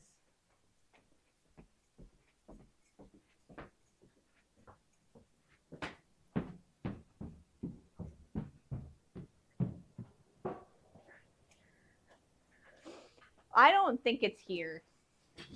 Woo! It's not yellow Gatorade. It is not yellow Gatorade, although it is the same color as yellow Gatorade. But it is not, definitely not that tasty. It actually tastes a little bit sweet. And yes, I do have some experience with accidentally getting it in my mouth. But yeah. It doesn't taste like this. This is kind of like soury. It doesn't have quite as much sugar. But yeah, the pickle that I used to use was a little on the sweet side and a little like chemically, like, yeah, not pleasant. It was like soapy.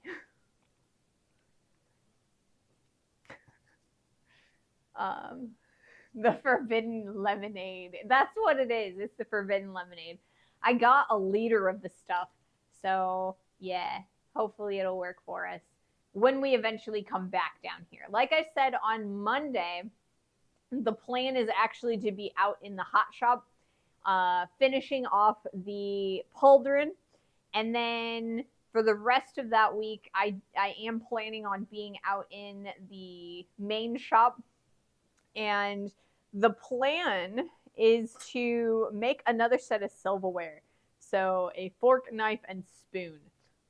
Because I want to compare these new fork, knife, and spoon to the fork, knife, and spoon that I made last year. Last year around this time, I had made a fork, knife, and spoon out of stainless steel. And I want to kind of see how much better I do, to kind of compare like how much better I'm getting at blacksmithing.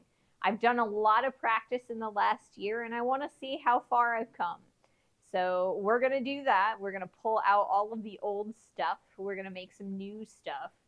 And fingers crossed it's prettier.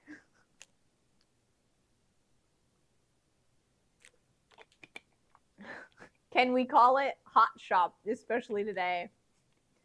Not to be confused with the true forbidden lollipop drill lubricant.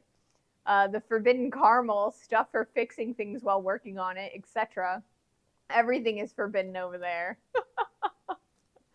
So I don't know. I kind of feel like the hot shop is the blacksmithing shop, and this is the, I don't know, maybe this is the small scale shop, because there is still some hot. You know, we've got the torch, we're doing soldering and stuff, but a lot of the stuff that we're doing here is cold. So, I mean, you know, yeah. All right, let's look in the pickle.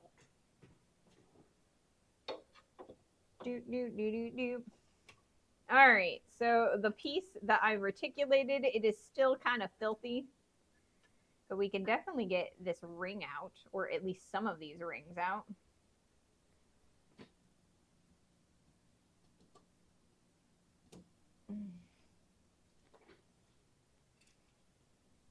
One, two. Oh my goodness. Are there two that are actually stuck together? Did I succeed partially?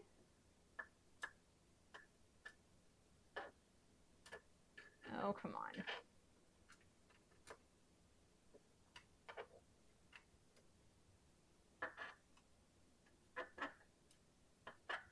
Come on, I don't want to have to stick my fingers in there. Okay, there it goes. Oh, dang it.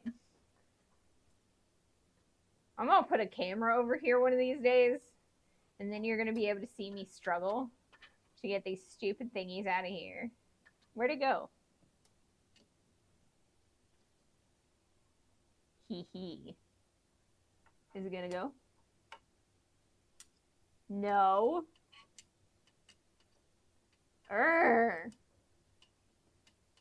Come on. All right, fingers. If I have to, we're going to do fingers. I have a little bit of water down there.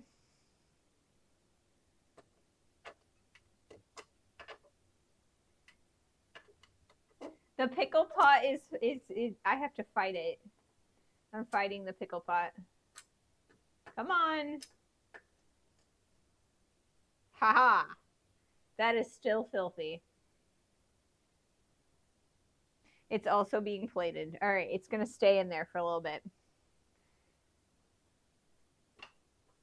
All right, so the reticulation, it's not doing so hot. It's yeah. The temperate ship or shop, maybe. Can we call it the mildly warm shop this time of year? Maybe. Is that better? The mildly warm shop? I had been calling it the cold shop when it was in the other room. Or in the little room. Well, dang it. All right. Where's the little piece of solder? I don't even see where it went. This has been a disaster. I'm sorry, guys. This has been kind of a disaster. I try things and things don't always work for me. So these are, sorry, I'm smelling weird things. Okay. So these are our rings. They definitely are not sticking together. They're not happy. There is some solder on here. So that's a thing.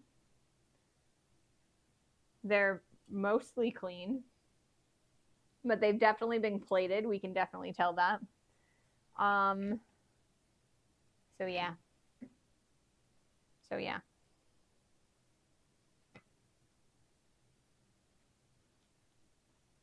I mean, I guess we can try it again if y'all think we should. Or is it the cold shop? The tempered shop. Can we call? Oh, wait, it's being weird.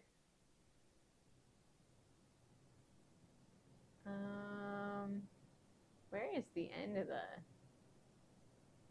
I got an ad starting in it. Okay, or is it the cold shop and the extremely cold shop? That's kind of what it is right now. The cold shop and the extremely cold shop. Yes, my Flux is coming later on today, but it's not here yet, and I don't think that it's going to be here in time for another attempt at this. I mean, we can do another attempt just because, even though it's probably not going to happen. We can, whoops, where'd it go? There it went. Urgh. We can do things the proper way and do them one at a time, the way that I would have normally done this. So then there is some solder on here like so.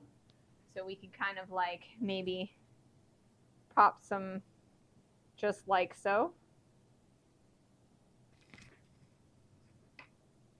This is once again the borax, so it's probably not the best, but it's something. And then this, we're gonna put a little bit on here like so. And then toss that on like that.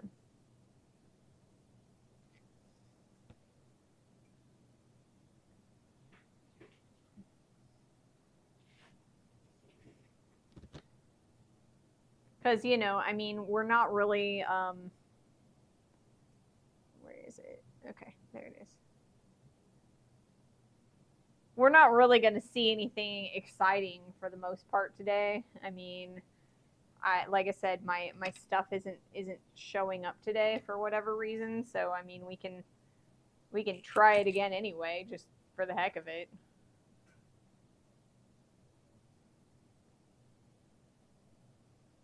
We just can't really, like, expect terribly much progress, if that makes sense.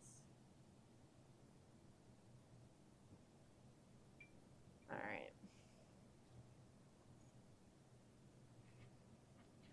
Do, do, do, do, do, do, do.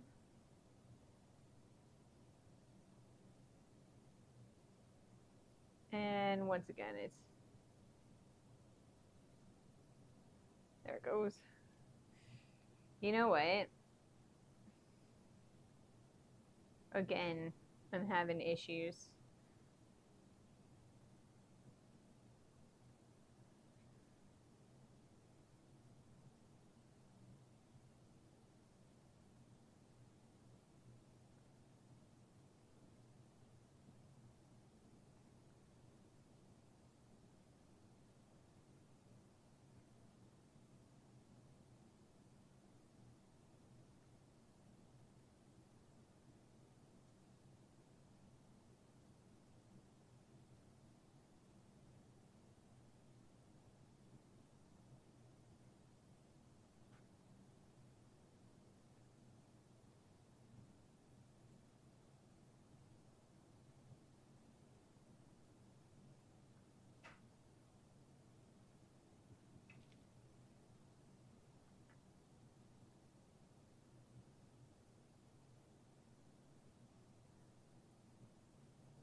So I don't know. That might have worked. That might not have worked.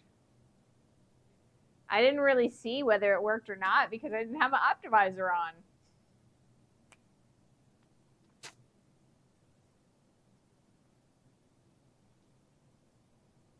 What you need to see is reverse psychology on it. Tell it you don't care if the solder sticks. I think that will make it work, right?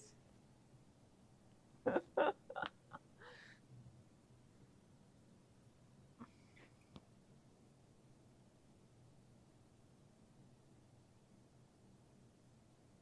right, so we're gonna try another attempt at getting solder on here.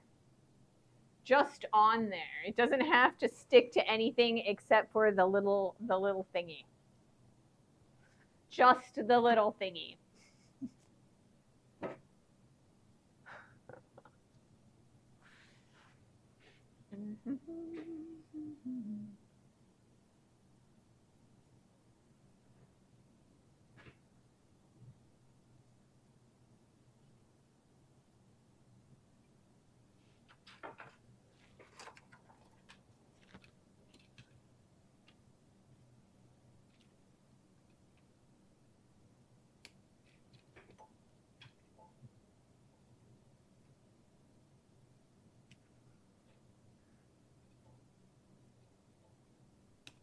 I need a hanger for my torch, I think. That's probably one of the things that we're going to make soon in the hot shop, is something that we can use to hang the torch on. All right, I'm going to see if I can just get some solder on these guys. I'm not trying to stick any two things together. I just want solder to be on the thing, and that way maybe I can like stack them together. I think this one actually is going to stick together maybe. Because maybe not. I don't know. We'll see. I'm going to put this guy in the pickle, and we'll see what happens. Let's see if we can get some solder to stick on these guys. Let me make sure that you guys, okay, I think you guys can see that. Good. So we'll put that over there. All right.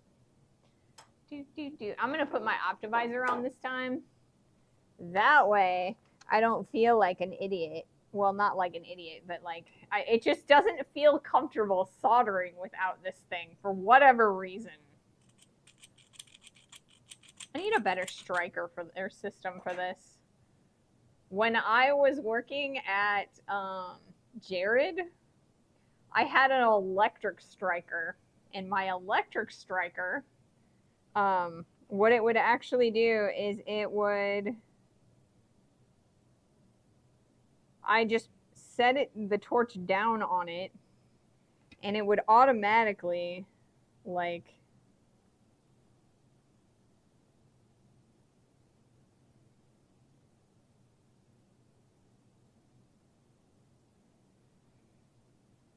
ignite the torch for me. Let's see, can I get you to like this ball of solder just to like flow on there? Just flow, I don't care. Just flow. Okay. Okay, it just flowed. Now how about this one? Can I get this one to have solder just flow? Doesn't need to be that hard. Just want it to flow.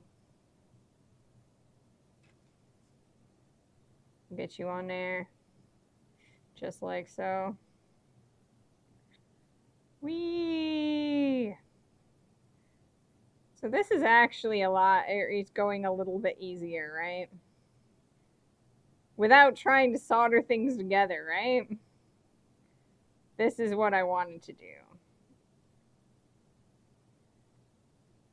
And the ball is now on the piece. It's flowing. It's doing what I wanted to. All right, so now there's solder on these two. Let's see if I can get a little bit more solder on these two. This is kind of a little bit on the dirty side, but I think it'll be all right. I think I can make it work.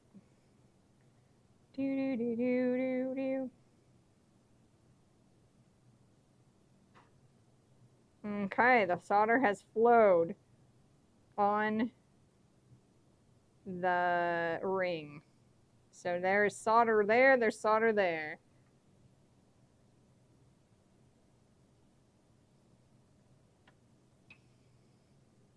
Let's try and get some solder over here. Do, do, do. You know what? This is actually making me feel nice and good about myself for once in my life. I'm actually doing things and they're working the way I want them to. Right? I feel like that's relatively unusual for me. Ugh, there we go. Just do your job, solder. Yeah, it's on there now. So now all I need to do is get these two, clean these two up, and then stack them. And I should be able to get the solder to flow between the two. I was hoping that I could just use a jeweler's solder where it would just suck it into the little gap, but I think it's not working that way. And because I think there might be like some weird gaps in here. So this should actually help. This should help. So the next thing that we're going to do is we're going to take these and stick these in the pickle.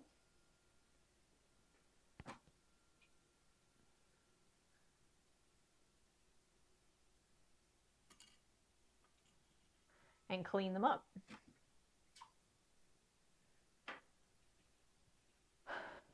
So we have the solder on the rings.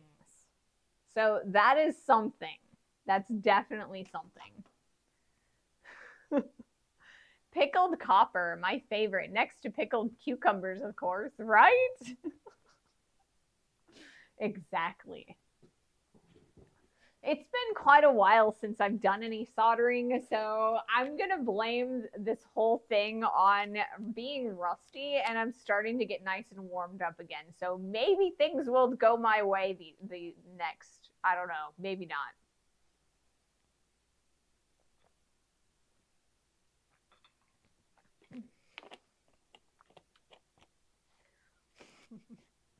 Pickled eggs and pickled herring are pretty good too. I've never had much pickled stuff. I've had some sauerkraut, and I'm not amazingly a fan of it. I've had pickled pickles, obviously, because every pickle is a pickled, right? Pickles are pickled cucumbers. I'm not a big fan of pickles. So because I've had both pickles and sauerkraut and I wasn't a fan of both of those, I kind of almost just don't know that I would like anything pickled. I mean, I don't know. Maybe there's something out there that I would like that was pickled, but I just have never met anything that I was like super excited to eat that was pickled. Sauerkraut is amazing. I'm learning about soldering copper tubing for plumbing, and the instructions mention using flux. Do you find flux to be helpful in these projects or not? I find that it is absolutely impossible to solder things without flux, including soldering piping. So, like copper piping. It is a different sort of flux that you use. Because you're not using a silver solder, because what I'm using is a silver based solder, right? So it's silver with some alloy in it that makes it lowers the melting point a bit. But this is actually hard solder. So when you are doing pipe soldering, like for copper pipes for plumbing, you're actually using a tin based solder, right? It has a much, much lower melting point. But the principle is very much the same, right?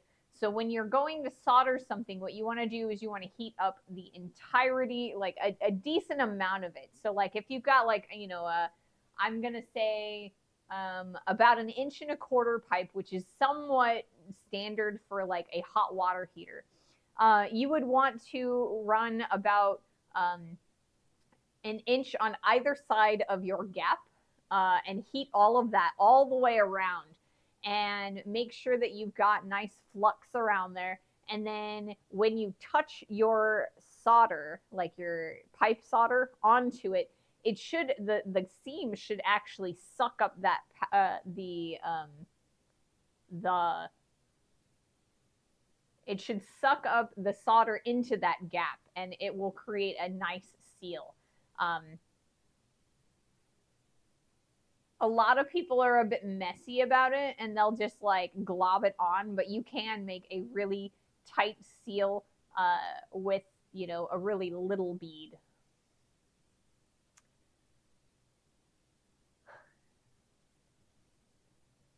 The problem we have on Earth is there is just too much oxygen. We need less oxygen to weld and solder better. Yes, that's true. Essential for a good joint. You will need flux so the solder will flow all the way around the pipe. Because yes, the reason that you use solder is because if you don't, your copper will oxidize, and dirty pipe, or like oxidized pipe, or metal will not adhere to other metals, right? That dirt gets in there and you don't get a good seal. All right, I'm asking about Ray's art projects, whether flux is useful for them. I know that flux is important for plumbing. Yes, flux is incredibly important for my projects. That's why I'm having so much trouble soldering these rings together, like these washers that I've made, because I don't actually have any jeweler's flux.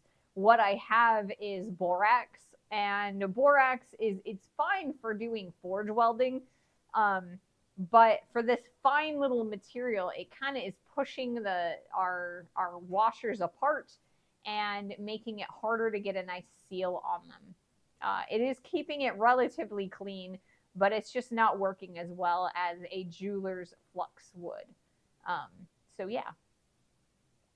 I can imagine this being a proposed solution from the future androids. Something about that. I mean, honestly, oxygen is, it's bad, right? Overall, yes, we inhale it, but I mean, there's a thing, antioxidants, because oxygen is kind of even poisonous to us. It does kind of kill us over time. It's just, it takes quite a while to do so. So oxygen is essential, but it's also very corrosive. What do you think of silver going for over $100 an ounce?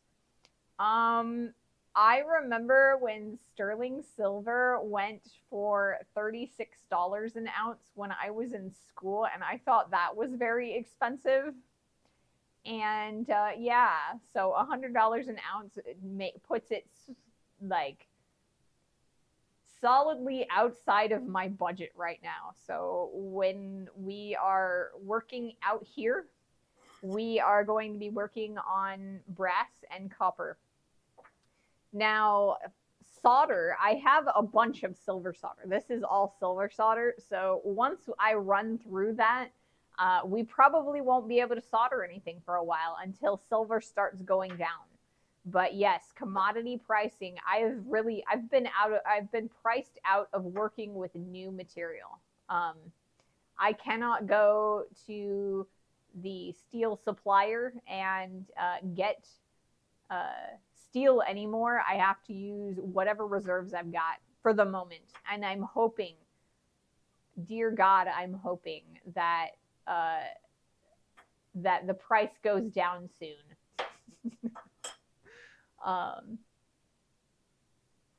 Do you think it will go down?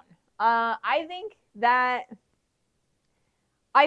steel will eventually go down. Because, and I'm trying to be really delicate about this and tiptoe because I don't allow politics in chat. But the price of our materials are very tied into politics right now. So suffice it to say, I think that most commodities will go down. However, silver is a different commodity, a different animal altogether, because silver is being used in batteries. It's being used in circuitry. It's being used in a lot of data center infrastructure. So I believe that silver is probably going to stay high for a while.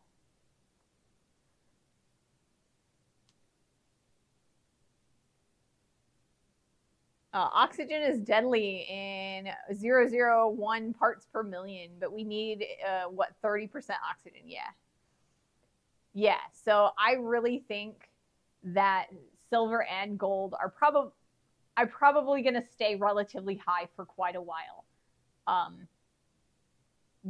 Yeah, and I'm not going to elaborate as to why because I'm sure you guys all have, and this is supposed to be a respite, and we are not supposed to talk about politics or religion because this is supposed to be a sanctuary so we can relax and not have to worry about what's going on. So that's all I'm going to say. Yes, gold and silver are bought when currency declines, which drives up the price. Yes, but I'll leave it at that. So I'm hoping that steel goes down eventually. Sooner than later would make me very happy because I will eventually run out of stock, and I will have to buy some more, and I need enough money to be able to do that, and I need steel to go down enough to do that. So I've got a lot of stock laying around though, a lot of stock. So I'm good for the next probably 6 months to a year. We won't have to like go and re-up or buy more. But yeah, so we'll see. We'll cross that bridge when we come to it. I'll let you know, if there's something screwy going on. So yeah. Oh, did it? It went down to 83. It has been, yeah, because like I think the last time I checked was when I was buying the flux on Monday, and it was like 95, 93, 95, somewhere in there. So yeah. But yeah, like I said, I have a lot of scrap and a lot of stock just laying around places. So we might have to get creative about what we're making. But, and then there's also scrap yards. I can go to the scrap yard and find a lot of really cool material that we will be able to make amazing things out of. So once I get done with new stock, I don't know, maybe we'll take a field trip, and maybe we'll go to the junkyard and we'll get like leaf springs and axles and all of the things that we can get for relatively cheap at the scrapyard.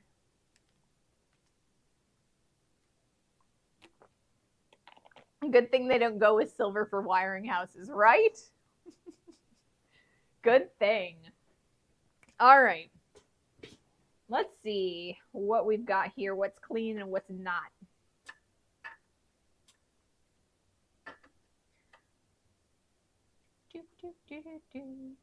What's together and what's not.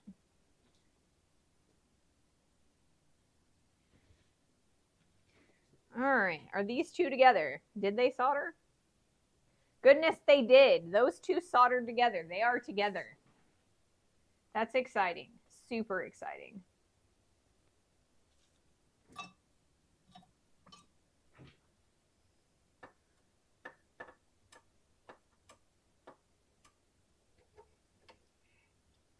Come on. Oh, come on. Get out of there.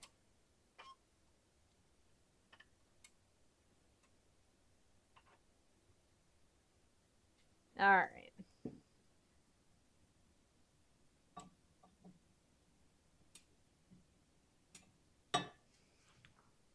This one, not that one.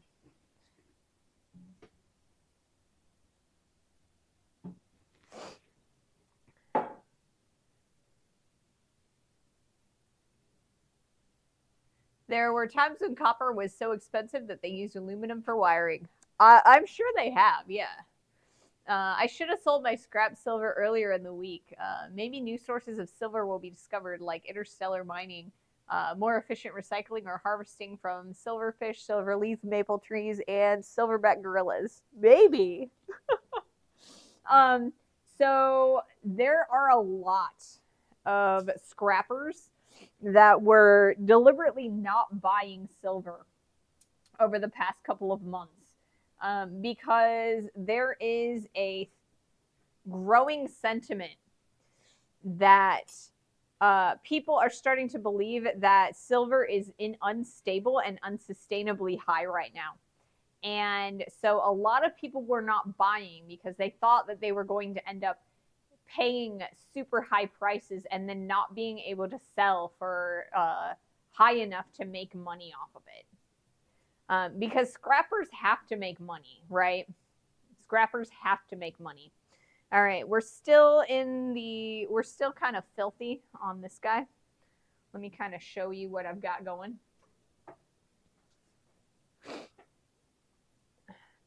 So you can kind of see, you can kind of start seeing some of the like wrinkles in here, I hope.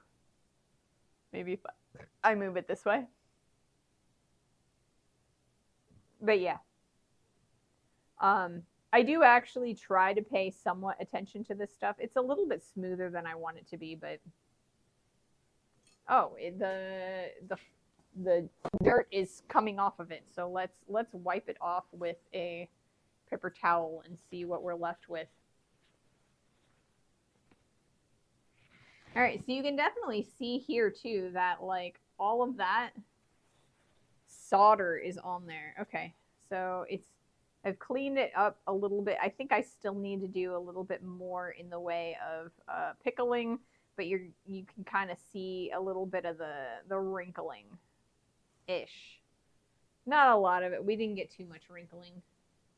So that's going back in the pickle. This one is now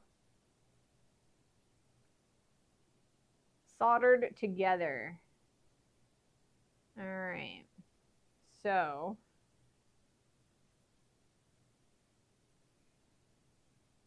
now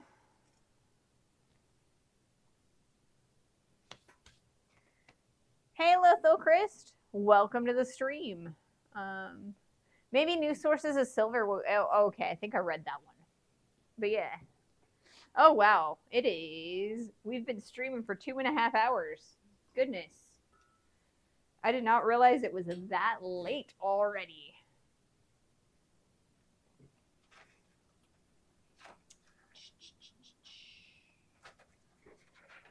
All right. So we're going to make a sanding stick real fast. And then we're going to kind of see what we've made with this. Okay. So this is a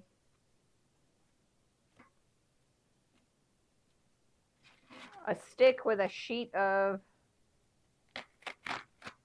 sandpaper. It makes a good way to see what you got. Okay, so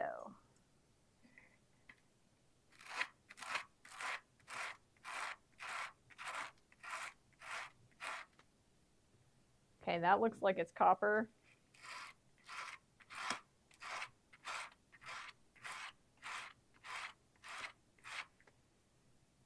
And that's brass. Okay, so we now know which side is which. This side is brass, this side is copper. I know for a fact that, actually I don't know for a fact. Let's look.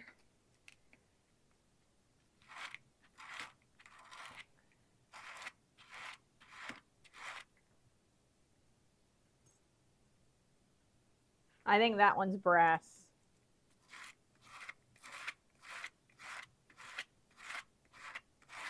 And that one's copper. Okay, cool. So that one's brass. So I want to put this on top like so. And then that one needs to go on top like so. So we'll get there eventually. Maybe.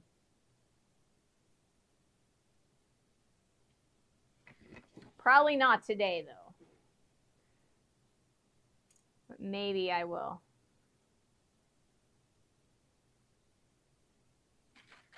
Maybe I'll do another round of soldering.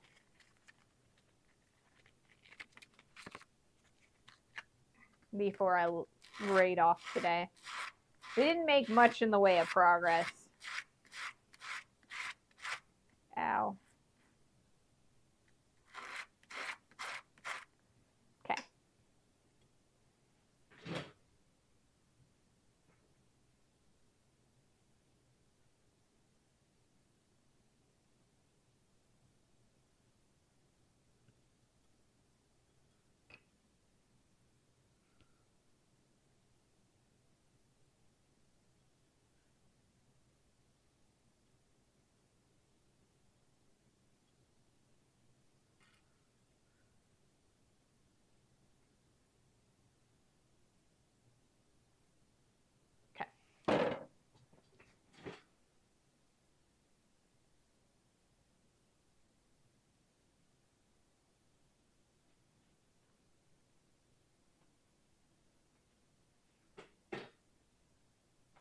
I mean, people throw out silver every day, laptops, anything with complex circuitry. Yes, they do. They really, really do. All right, I'm going to do one more attempt at a solder for that one. And then I'll probably raid off. I'm not entirely sure when we'll get back to this. I want to get back out into the big shop. So I will do my best to kind of judge. I know you never know when it's going to get cold again. So I'm sure we'll be out here again. I just am not entirely sure exactly when.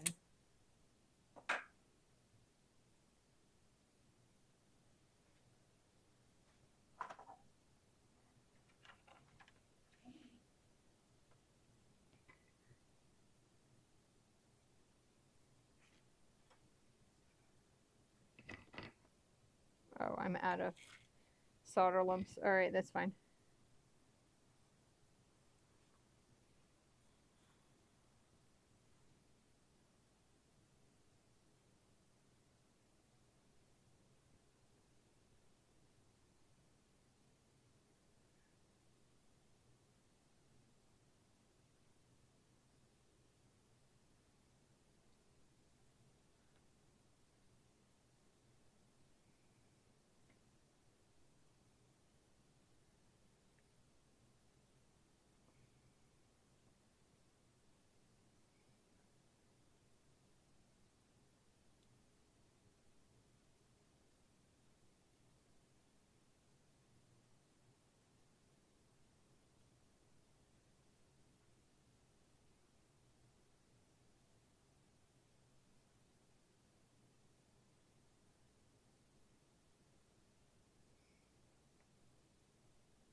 Not sure if this is going to go or not, but maybe.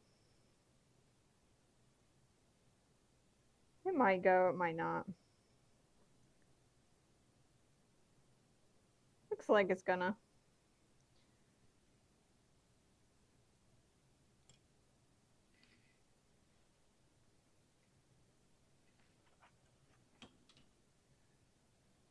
All right. If it was gonna go, it would have gone. So we're gonna put this in the pickle. And maybe it will went, maybe it didn't. Alrighty. So I want to thank you all for joining me today.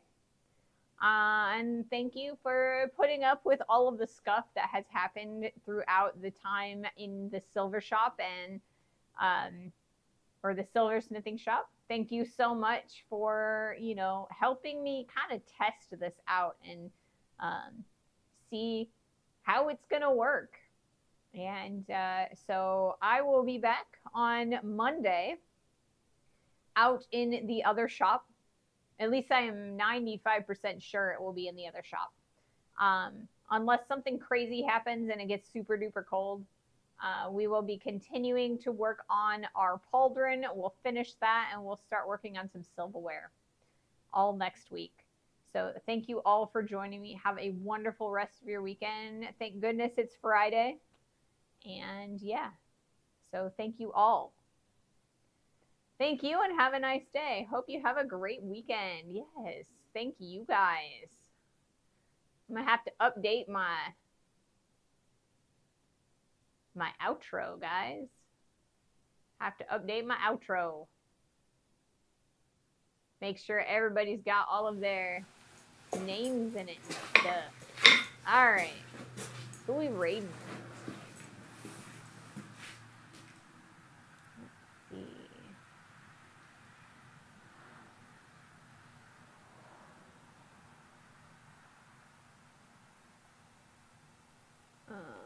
Twitch.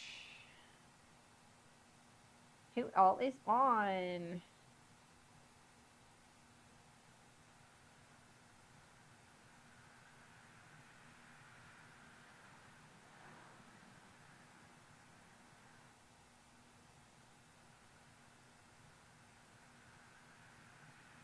Junkyard 129. Interesting. It's like wood shop stuff. You guys want to watch that?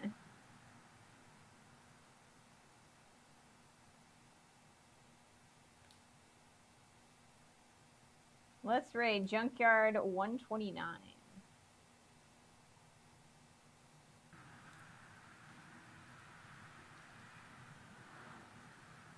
Thank you all for joining me. Have a wonderful rest of your weekend. Bye!